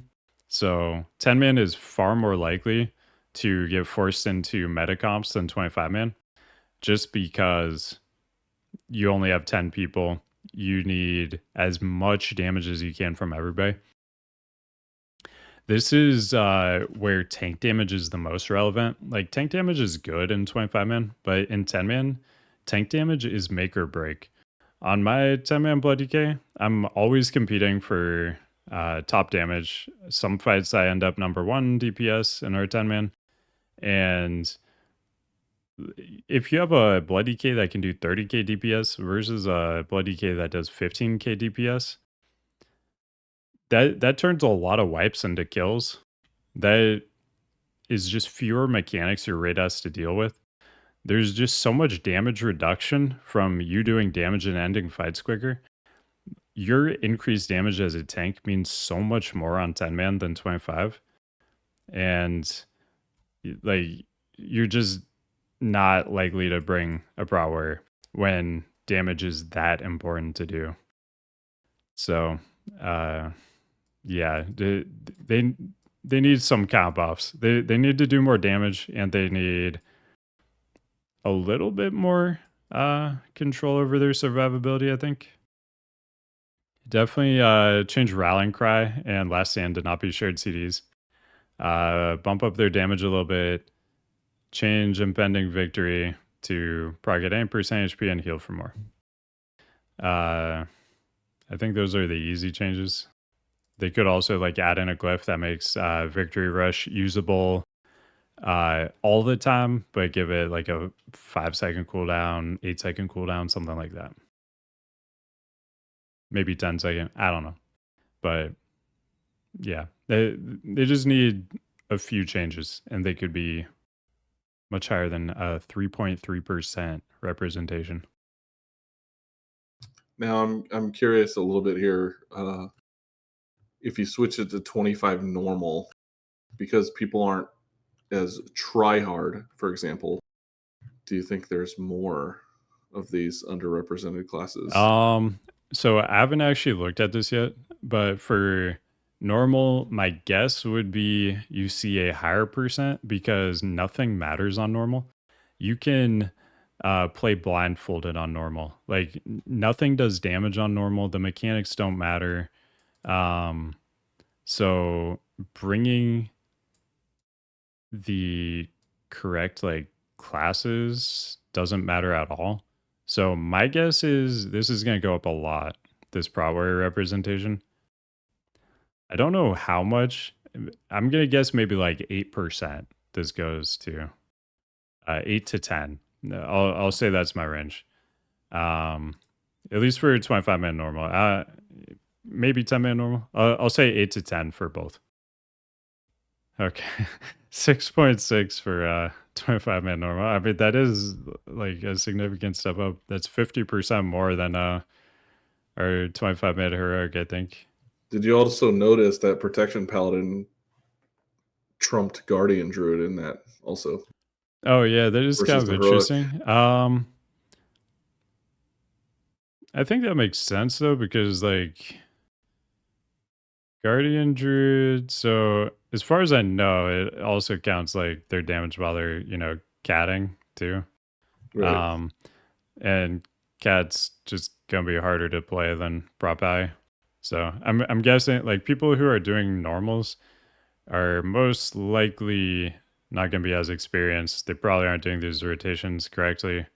I mean, we know they're not because you just look at these damage numbers and like I mean gear is one thing, but these numbers are real low.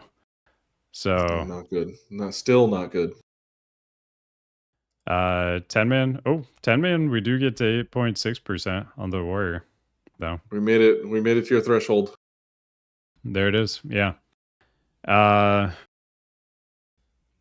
I mean 10 and 25 man normal. like this is actually like maybe even a better argument because like on normal, nothing matters. Like nothing does damage. The mechanics don't do anything, and still less than 10% for Prowler. Like in a scenario where nothing matters at all, people are still not bringing Prowler. So like that might even, you know, be a even better indicator that something needs to change. All right, and then here's a request. Also, can we get a blindfolded subtle raid? 10 or Yeah. 25 man normal. Yeah, we might be able to. All right, I think that would be a good challenge. I think you could do it. Otherwise you gotta eat your words. The if you don't mind, we can check out the healer numbers too, because I know this is like basically the last part of our last segment of our show too. Yeah. If you want to check out the healer stuff for 25 heroic, because Yeah, I know Holy Priest is like way underrepresented. Dolan in chat brought up something that's a solid point too, actually, is that a lot of people had prop allies in Wrath. So if you already had a level 80 prop ally, you're probably more likely to, level that as an alt. Just 5 levels, and all this alt friendly stuff they added in CAD already. So that's another thing that may push prop ally numbers up a little bit. But Well, and our good friend Riani just put out a video of like how to gear your tune to like 350 item level and get into heroic raids, and he did it with a prop paladin. So maybe oh, that's also I hadn't boosting the seen that yet. numbers. That's great. Yeah. Yeah, he leveled solely through heroic or the regular halls of lightning from 80 to 85 using a prop paladin, and that's it. Nice. And then he showed how to gear up from that with like minimal rep, etc., etc. Yeah, it's never been easier to hop into raids.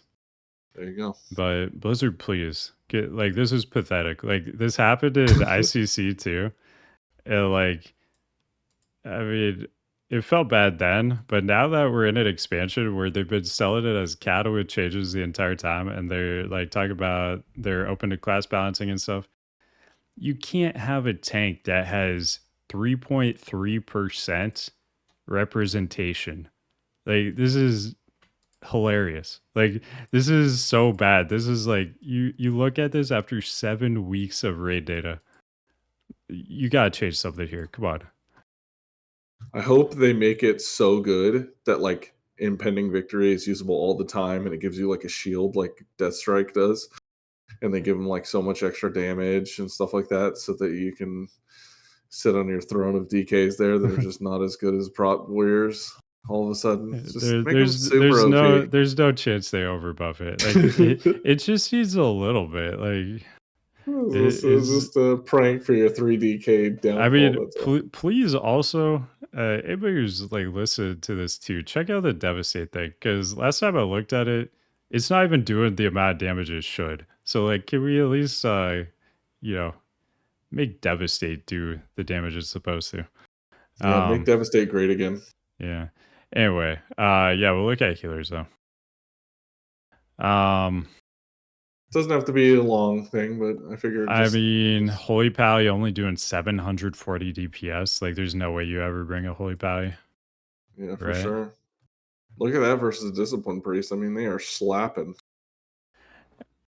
Yeah. It has nothing to do with Atonement at all.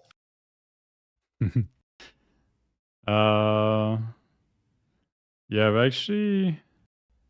Wait, what damage does Holy Priest do? To be honest, I don't really play one, so I don't know. But it's crazy to see, like, in the like, there's just like the disparity between the two, right? Is 1.9% popularity for Holy Priest. This is heroic. Just like also, that's 10-man heroic. 10-man heroic, yeah. Yeah, so it's the same situation where you just don't want to bring it because the class doesn't bring enough or the spec doesn't bring enough. Just like having a prot warrior in a 10-man scenario, right, where every little thing counts. Even having, like you said, even having a discipline priest that's doing 6,000 DPS with the atonement healing. So they're not only are they healing you, but they're also adding like another third of a DPS or so, or fourth of a DPS. Just quickens the fight, right? Makes it even easier. So it's right back to your argument about that. Yeah. So even having them versus a paladin is just insane, even if the paladin is more throughput. So Yeah, just having this combo is so good. yeah, for And sure. yeah, just every little bit of damage you can get, like even on 25, like you always just want more raid damage, right? But on 10, man, you notice it way more. For sure. You bring that little bit extra DPS and the bosses just melt. I Um, think I think they should probably, in the same vein as the Warriors, they should do something for Holy Priest because it just doesn't feel good not having an external that is like useful for the entire raid. Basically, it's just a tank cooldown, and it's such a fun playstyle too. Like the Holy Priest kind of comes into its own here, where you're not just like taking talents or using Lightwell or whatever it is. Like you're just taking talents in the spec. mm, Um, to improve your other spec, right? It actually like feels unique where you have the different chakrams, right? You can be an AoE healer, single target healer. So I think they could like definitely capitalize on that. Um, I mean, it's not bad to have one in certain situations, like you said. Some of your healers switch back and forth, but I mean, if you look at the power of the disciplined priest versus the holy priest, it's like, what are you doing? yeah. To me, the big difference here between like the tanks and healers is like Priest already has a dominant spec option. So I don't necessarily think Holy needs a buff. If you want to play Priest, you already have a meta option for it.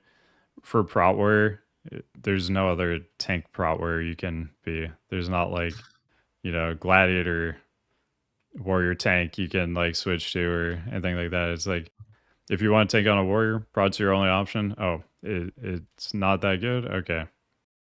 Yeah, nobody's playing it. Would you Um, feel bad though? So picture this, right? Imagine you've been playing priest like the entire time. You're a healing priest. You love to use like these spells, um, right? And then you're kind of forced in this atonement healing where you're using like very minimal spells, and one of them is like you pushing the same button over and over again rather than like doing your actual heals and sounds watching like health Wrath bars and healing. stuff rather than yeah, rather than just like being babysitting the melee with your atonement, right? So it is a different play style for sure, and I think some people probably would enjoy being able to play that class in a different way rather than just like hit the one button. But hey, shamans have been hitting one button for like 4 expansions, shaman healers, so what do I know? Maybe they just like to hit that one button. Yeah.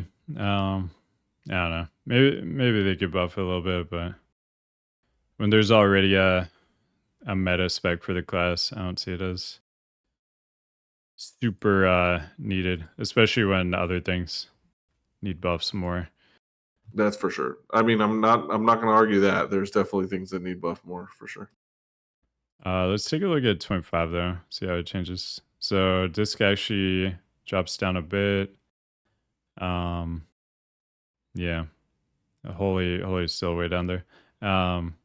Pally number one though for everything, most popular, and just The paladins. even more popular in 25 man compared to the So others. there it is. If you played a paladin and you wanted to be popular in Wrath, you played Prot. Well, I guess or Holy, honestly. And if you wanted to continue to be popular in Cataclysm, you played one as Holy. There it is. And if you want to be a popular healer in Classic, right? You played a Paladin too, just so you can buff everyone all the time. People love Salve. Yeah.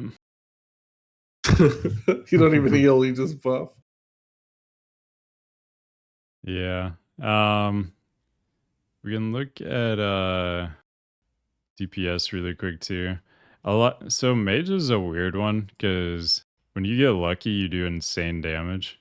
So that like really conflates or really inflates the mage ranking. Well, Um, doesn't it also inflate it from? I don't know if you've seen the Cho'Gall cheese with mages too, but mhm.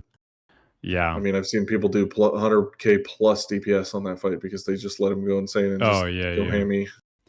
yeah. They just took it off of All Stars Oh, too. okay, nice. We Okay, now have a quarter of the fights this tier not on All Stars anymore. Yeah, Cho'Gall, Halfus, Neff, and Omnitron. And who knows, maybe there's gonna be more soon too, but yeah, it's just kind of funny. Just constantly removing stuff from the All-Stars. I know you said you wanted to play a DPS potentially, something low key earlier in the cast. Yeah. Are any of these numbers persuading you into one direction? I think it's probably gonna be Rogue if I play something, because I did want to make the legendary daggers eventually. Anyway, Well, that'd be I good didn't content for quite sure. finish them last go, so that's kind of unfinished business for me. I feel like. Well, you got to finish it. Now is the time. Yeah, exactly. Uh, well, we're actually never mind. Yeah. So Archon. If you want to look at some data for this stuff, it's a really good resource to look at things. Just keep in mind the things we talked about earlier with looking at gear and stuff like that. Looking at one piece versus another, the DPS difference you see is not the DPS difference between those pieces, but the overall picture. Just consider what kind of gearing methodology somebody might be using who's using that piece, because the DPS number you're seeing is their overall DPS, not the difference between those two pieces.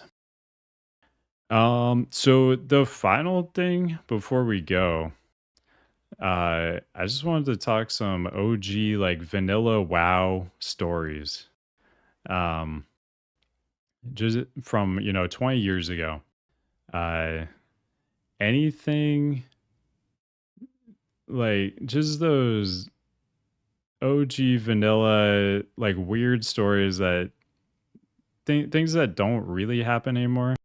Um, just fragments of the past. So I can get it going. The So on my server Frostwolf, we had this is actually something that could happen again, and I think it happened on a couple servers in Classic. But we had like a Gurubashi Arena tournament server wide, and man, the entire server showed up.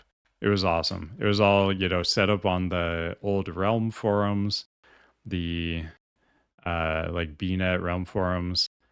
Everybody signed up. I think there was like a gold entrance fee and everything, and you got a prize. Top three got a prize or something like that.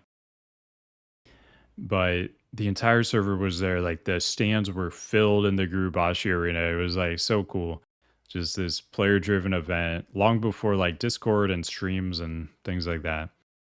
Just everybody having a good time. And I remember too, it created like some legends on the server. So in the final, this warrior Shaka, he was High Warlord warrior.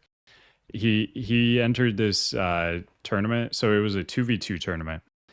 He entered this tournament with another High Warlord warrior, so it was a double High Warlord warrior team. They were going up against I think it was like a mage priest team or something like that. Maybe mage rogue, something along those lines. And one of the warriors died like immediately, so it was like 1v2. The other guys were like full health. This was like locked in. It was like no way this guy can 1v2 these guys. And this dude, he like charged or intercepted and insta-gibbed the mage with like sword spec procs and like MS crits and stuff. And then it was instantly a 1v1. And then a little bit drawn out battle. He wins that too. This warrior, Shaka was his name. Like from that moment, he was like a legend on our server. Like the rest of WoW. Like even like expansions later, people were like talking about this guy.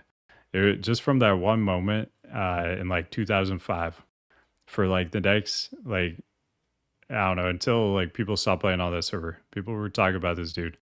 Uh, just this gladiator in the arena, making his name, winning the 1v2 to take home the first place prize, all the gold in front of the entire server. Just like stuff like that. It was like so cool back in vanilla. And I do love stuff like that, and this is not the first time you've mentioned him. Also, I think you mentioned him before about like maybe he had like the first Thunder Fury or whatever it was, but he looked like a badass and everything. You're like, dang, this guy's so cool. oh, I think you were talking about like no, the Transmog. Thunder Fury guy, that was hardcore. That Oh, was the okay, guy's okay. name, So I hardcore. know there was two Yeah, yeah, warriors yeah. then. There you go. Yeah, hardcore was the warrior. He was always in Orgrimmar with the Thunder Fury. You didn't even have to look at the name. You like saw the Thunder Fury from far away, you knew who it was. Oh Uh yeah. yeah. Yeah, there's definitely like some moments like that, and a lot of them like resonate with me through like Warcraft movies and stuff. I did link you something. Grobulos is actually having a tournament, and it is almost exactly what you described, which That's is awesome. amazing. Um, it is an event where it is a cross faction uh, dueling tournament, I guess, and winner gets bragging rights, and there's like 300k gold on the line. Damn. There's going to be like fruit vendors and stuff. The RP whole Oh nine, yeah. right? Because it's an RP's server, Yeah. so I think it's pretty cool. And they've got like a 4-minute video of like just like a promotional video and stuff. I thought that was Hell pretty yeah. cool. But yeah, there's definitely some stuff like that that still exists. It's definitely just so much more rare, right? Like Mhm. the most recent thing I can think of is Rip Reckful, but they had the ceremony in the game for him, right? Where like thousands of people showed up in the cathedral and stuff like that, and that was pretty cool. And it was like a remnant of the past, like you said, like a shard of the past, right? Like you can remember the good old days. The story I have actually is not as lengthy or as cool, but something that you don't see happen nearly as much for sure. When my wife started playing the game, her sister got her into the game, and she told her, "Hey, don't join groups with anyone. They're going to steal your gold." You know what I mean? Like, so there was like stuff like that, and it was just like, Don't join what? groups. Yeah, don't join groups because they steal like a portion of your gold because it says you share like a Yeah. Yeah, 3 silver or whatever. So she leveled up by Oh, herself, but wait. not only that. Did you ever encounter the scam where people would trick you into typing like slash split or something like that? And it I would don't like think so. actually like give them your gold? No, I did not know that was a thing. Yeah. Yeah, there was actually a thing where I think the command was slash split and then it would be a number. And that number is like the amount of gold you would split with the person. And it would actually just give them that gold. This was a scam people did for a while. And they would sell it as like, hey, can you help me test this add-on? I just need you to type like slash split 500 or whatever. And it would like split their gold, give you like 250. And Wow. this was like a scam people actually ran. So I wonder if it actually was something like She was that. ahead of her But time. She was ahead of her yeah, time. She knew that the scam was going on, I guess. No, this was just totally different. Her sister was just like, no, just don't join any groups. You don't want to share like that 3 silver or whatever the hell it is they share when like a mob dies. But it on adds top of up. that, so not only did she level alone, she also didn't realize that like how the gear upgraded and how it worked. So she was wearing like a gray or a white set like that matched the entire time. So like the twill set, or whatever you find like on a vendor that. So she would upgrade her gear like every 10 levels to the newest like gray set Oh my rather than god. like having greens and stuff on. She's Reminds like, me it of all playing together. hardcore. Yeah, Like I exactly. think It's like the hardcore Iron was Man the only challenge. time I was like actually buying that stuff. Yeah, it was like the Iron Man. It was like the Iron Man challenge before it existed. But thankfully, people within the community, took time, reached out to her, helped her out, and that's just something that you don't see a lot of anymore these days. Because you like people are just like instant gratification. I want to say selfish is probably a better word for some of these people. Um, but they just want to get their own stuff done, right? Like they don't have time for other players. Where back in the day, um, you definitely there was it was cool to see like this level 60 hunter come help this level 30 guy. You know what I mean? Like do something trivial now, right? Where you Hmm. could like solo an elite now with basically any class. Where back in the day we had no idea what the hell we were doing. Like I couldn't. I think I had to get escorted through like the plague spreader quest for Alliance on Oh yeah. in Duskwood because I was like, oh, this cave is like I'm getting destroyed in here. So like a level 42 hunter friend or whatever came and helped me and stuff and all that good stuff. I remember a little sidebar here. I remember the first time I saw Icy Weapon enchant, it was my goal in the game to get that because it was like it's a lightsaber. Call back to the Star Wars situation earlier. I was like, I have to have this. I don't care what it does. Who cares if it sucks? This is amazing. For me, same thing, but it was the fiery weapon. And then I found out Oh yeah. that I think it was demon slaying. That one was like cheaper, so I would always get that, even though it didn't work on like anything I was fighting, just because it like looked cool, made my Yeah, you weapons gotta look get the cool. cool looking one. Yeah. Now people are like, no, you have to have the best enchant or beast slaying +2. Those are the only two options. Because beast slaying +2 or whatever is the meme, right? You gotta have that on the Thunder Fury top meme. Of course. I also Mine was remember the first time I saw Crusader, I was like blown away. Like I could not believe there was an enchant that gave you a proc for 100 strength. I was like, this has to be a bug. It has to be saying like the wrong number on there. There's no way it's that good. And then yeah. I quickly D- learned it is that good. did you ever like? We didn't have nearly as much information. I mean, we had Alakazam, we had Thoughtbot, we had information. We just didn't have nearly as much good information as we do now. Like you were saying with Discord and all these websites and stuff like that. But you'd be like, oh, I got this epic. You know what I mean? It was like the night Yeah, sword or whatever, the night whatever one that's like you just like no one uses this thing anymore. You're like, oh, it's a 2.6 speed. Who the hell's using that? dude. But you were like back in the day, you were like, this is the coolest thing I've Oh ever yeah. seen. Dude. So man, I spent so many hours back then on, Alakazam and Thoughtbot just looking at epic items. Like I started on Shaman and I had a Rogue Alt like pretty quickly too. But I remember just looking at the tier 2 shaman set on Alakazam, like, oh my god, this is the coolest stuff I've ever seen. I don't even know how to get this. Like, I didn't know what a raid was at the time. I was just looking at these items, like just drooling over them. And my first, do you remember your first epic you ever got, like raid epic?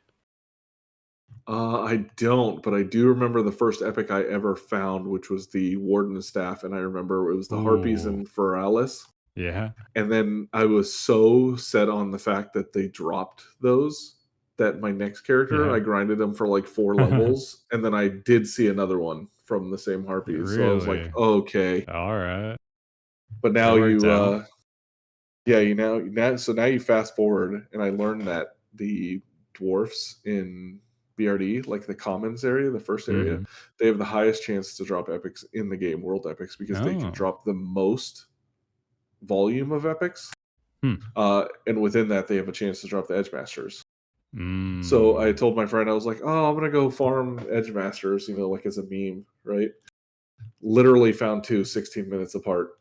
I was like, "Okay." He was like, it was on, like I was streaming on Discord and stuff. There was no Yeah. way anyone would have believed this if it Yeah. hadn't happened. But even back in the day, like people were like Edge Masters. No one's wearing that male piece of crap. Now today, Yeah. it's like Yeah. these are the People most people sought didn't after know. items.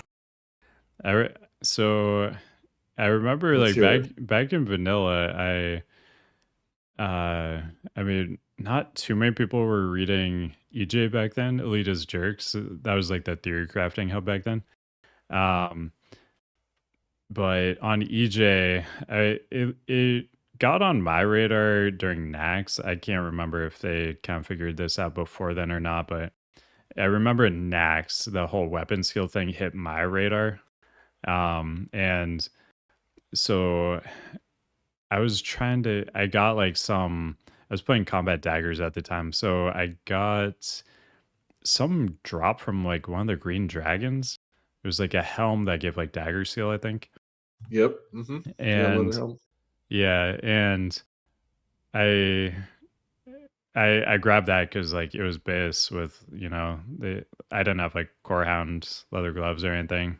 Uh, we weren't really doing MC anymore at the time when it kind of came to light that weapon skill was really good.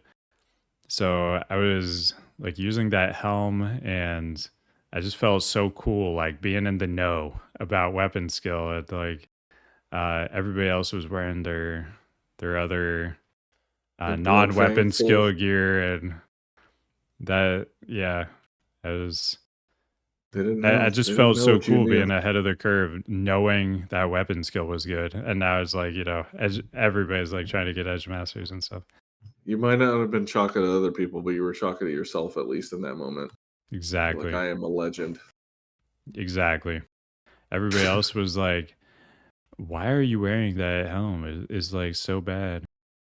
It's like, no, it's actually I'm super popping good. off. I'm popping off. Um, yeah, but my first epic I ever got was the Bloodfang helm. And From Anixia. from Anixia, yeah, yeah. First raid I ever did, I was on standby for Onyxia Prog for my guild. Somebody dropped. I got in. We killed the boss. I got the Bloodfang hood, and I just felt like the coolest guy ever with that thing. I went into BGs after, and I was in like full blue gear, and then I had like the Bloodfang helm. And I was getting DMs from people. They're like, "Oh my god, that helm is insane! How did you get that?" Like this was before.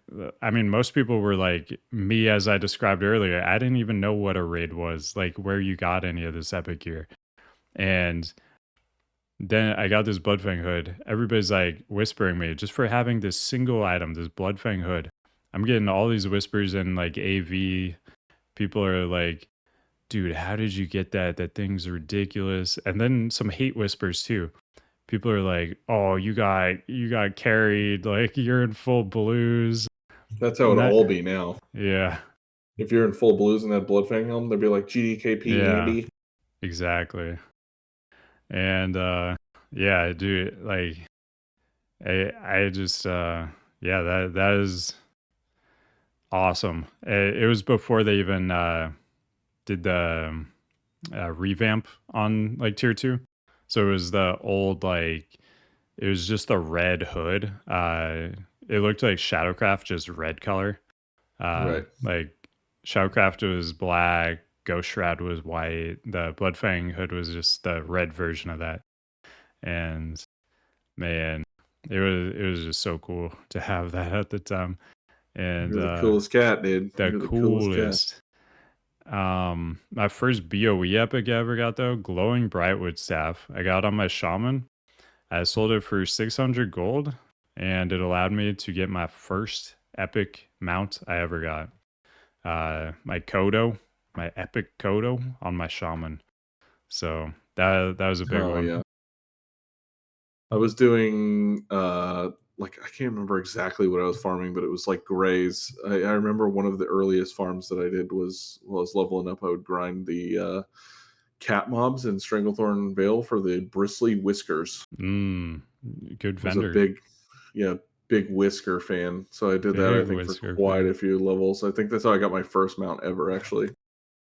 And I did you have what was the name of your first character ever, your shaman? Spiritual. That was Oh, good name. that. Yeah, that was the shaman. No And funky then characters or anything. You got the name spiritual straight up. yeah, I mean it was a day one vanilla character. Yeah. Oh yeah. Um, and then I made my rogue 1 week, I think, after launch. As I was leveling my shaman, I kept seeing these undead rogues running around, and I was 13. Yeah, I was 13 years old when Vanilla WoW came out. As a 13-year-old, you see an undead rogue, that is the coolest thing you've ever seen in your life, an undead rogue. So, Yeah, it is. like you're waiting for these zeppelins to come, and these undead rogues keep showing up. Everybody's waiting for the zeppelin, so you keep seeing these undead rogues over and over again. And I was like, man, that is the coolest thing I've ever seen. So I pretty quickly made one myself. That rogue's name, Subtle. That was it Nice. right there. I went on Thoughtbot. I was looking at the talents for rogues. I saw they had a tree called Subtlety. I was just looking for name ideas, like looking through their talents. I was like, subtlety tree. All right, I'm gonna name it Subtle. 13-year-olds are geniuses. Like, how can you deny that process? And so, yeah, Subtle was born. Just So a 13-year-old kid that thought undead rogues were the coolest thing that ever existed, and had the best process for figuring out names for characters.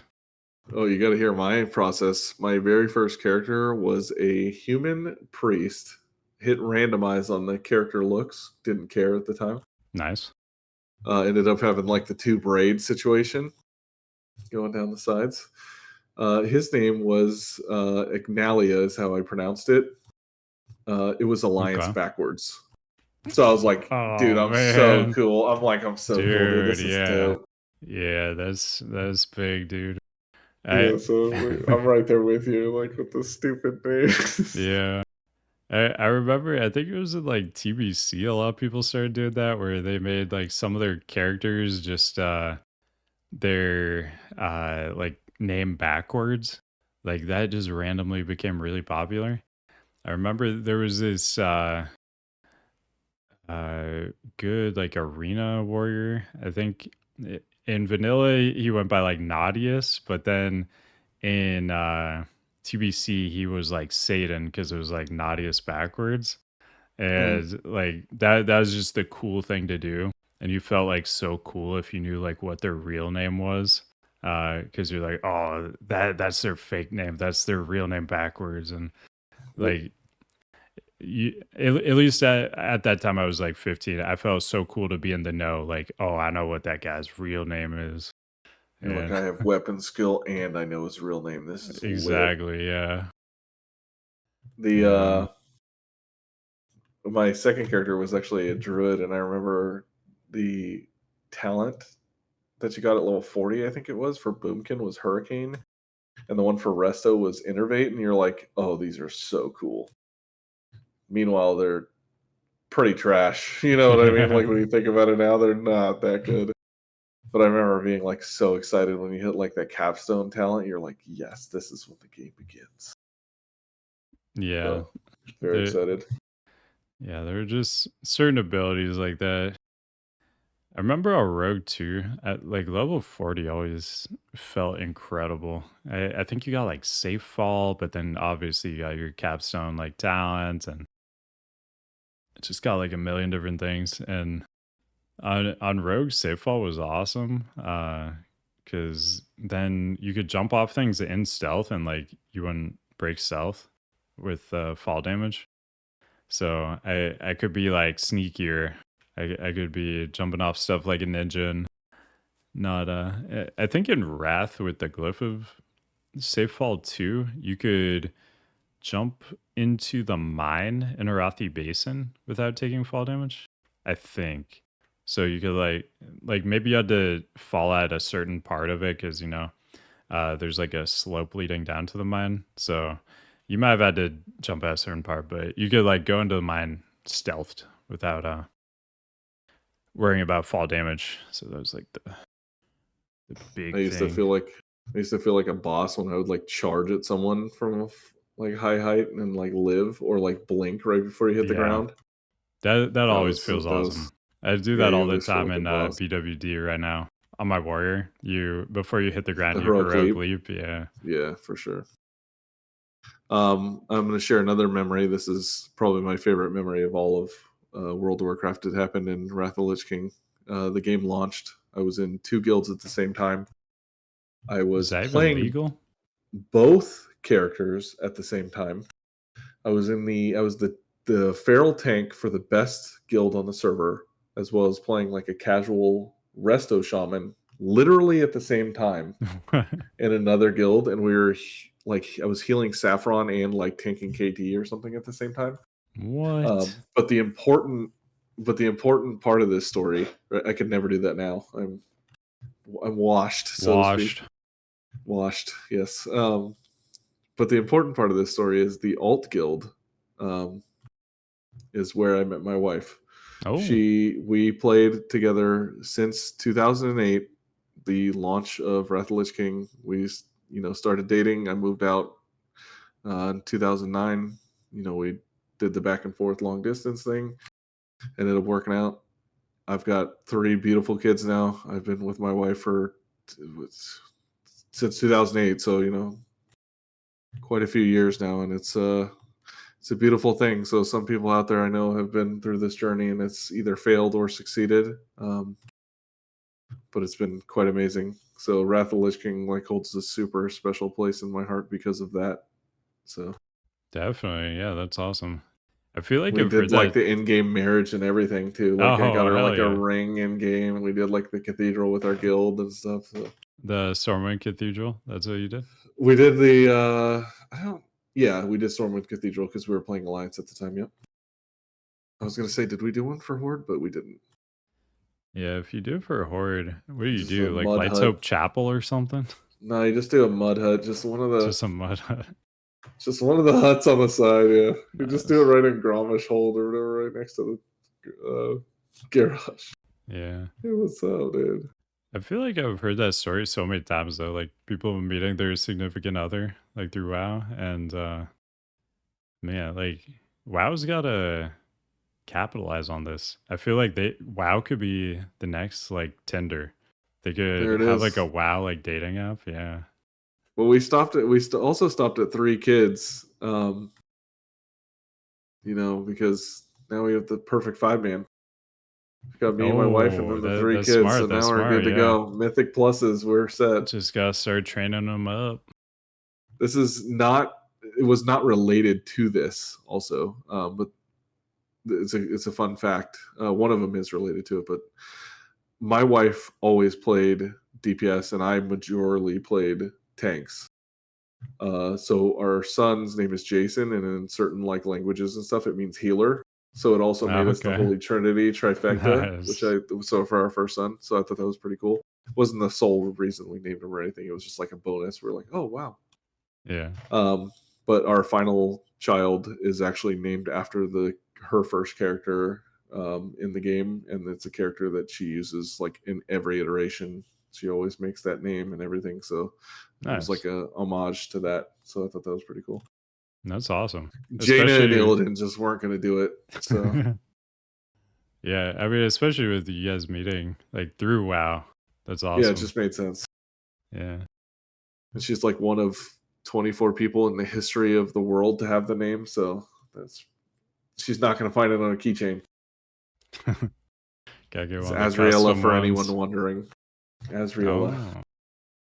We just call her Ella for short. I don't think she even knows her full name, to be honest. So.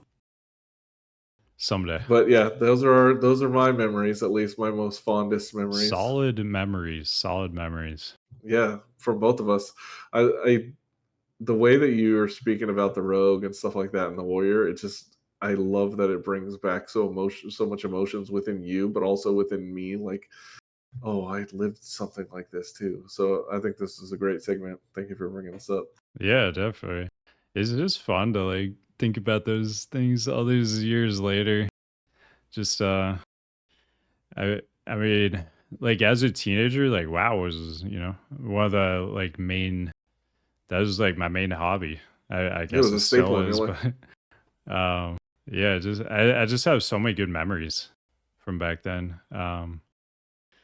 Of the game, the people I played with and everything. And I mean honestly still today, like, still making those memories. Yeah, absolutely. I mean, we're gonna look back on it when they launched Classic. You know, we're gonna be like, Yeah. remember when?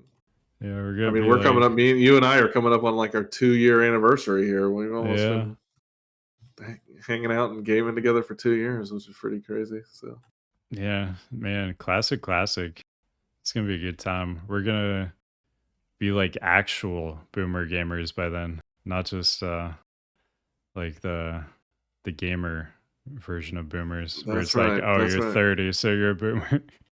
Yeah, yeah. We're gonna be like actually 50 at that point. We'll be Uh dad. We'll be granddads gaming. You're not a dad gamer. You're a granddad gamer. exactly, yeah. Man, yeah, we're gonna get there. I think I'm a huge. I'm a bigger guy. I love food. I think it would be pretty fun to add a segment where maybe the viewers here too can help us select a reasonable delicacy within the game. Maybe I could make it, you know what I mean, and Oh, show it okay. off on stream and stuff too, Yeah, and see if we do a can make it. little But I cooking don't. stream. Yeah, but no, I mean it doesn't have to be a cooking stream. I could just show the final product. But Okay. keep in mind, I don't really have the ingredients to make a spider kebab with the gooey spider legs and stuff like that. I mean, I could, but I believe it you wouldn't could do it. really. It Wait, wouldn't really look that appetizing. you probably know, but there's like an Azeroth cookbook, I think. I do know, yeah, Do I you do. have that? I don't, but it has inspired this chat that I started. So Yeah, yeah. Yeah, I mean I that wondered would if maybe the viewers wanted to be a part of that too, though. They can make yeah. some suggestions and stuff. Yeah, can we get like a PDF version of that and we can put that in the Discord. People can pick something out That's right. for us to make.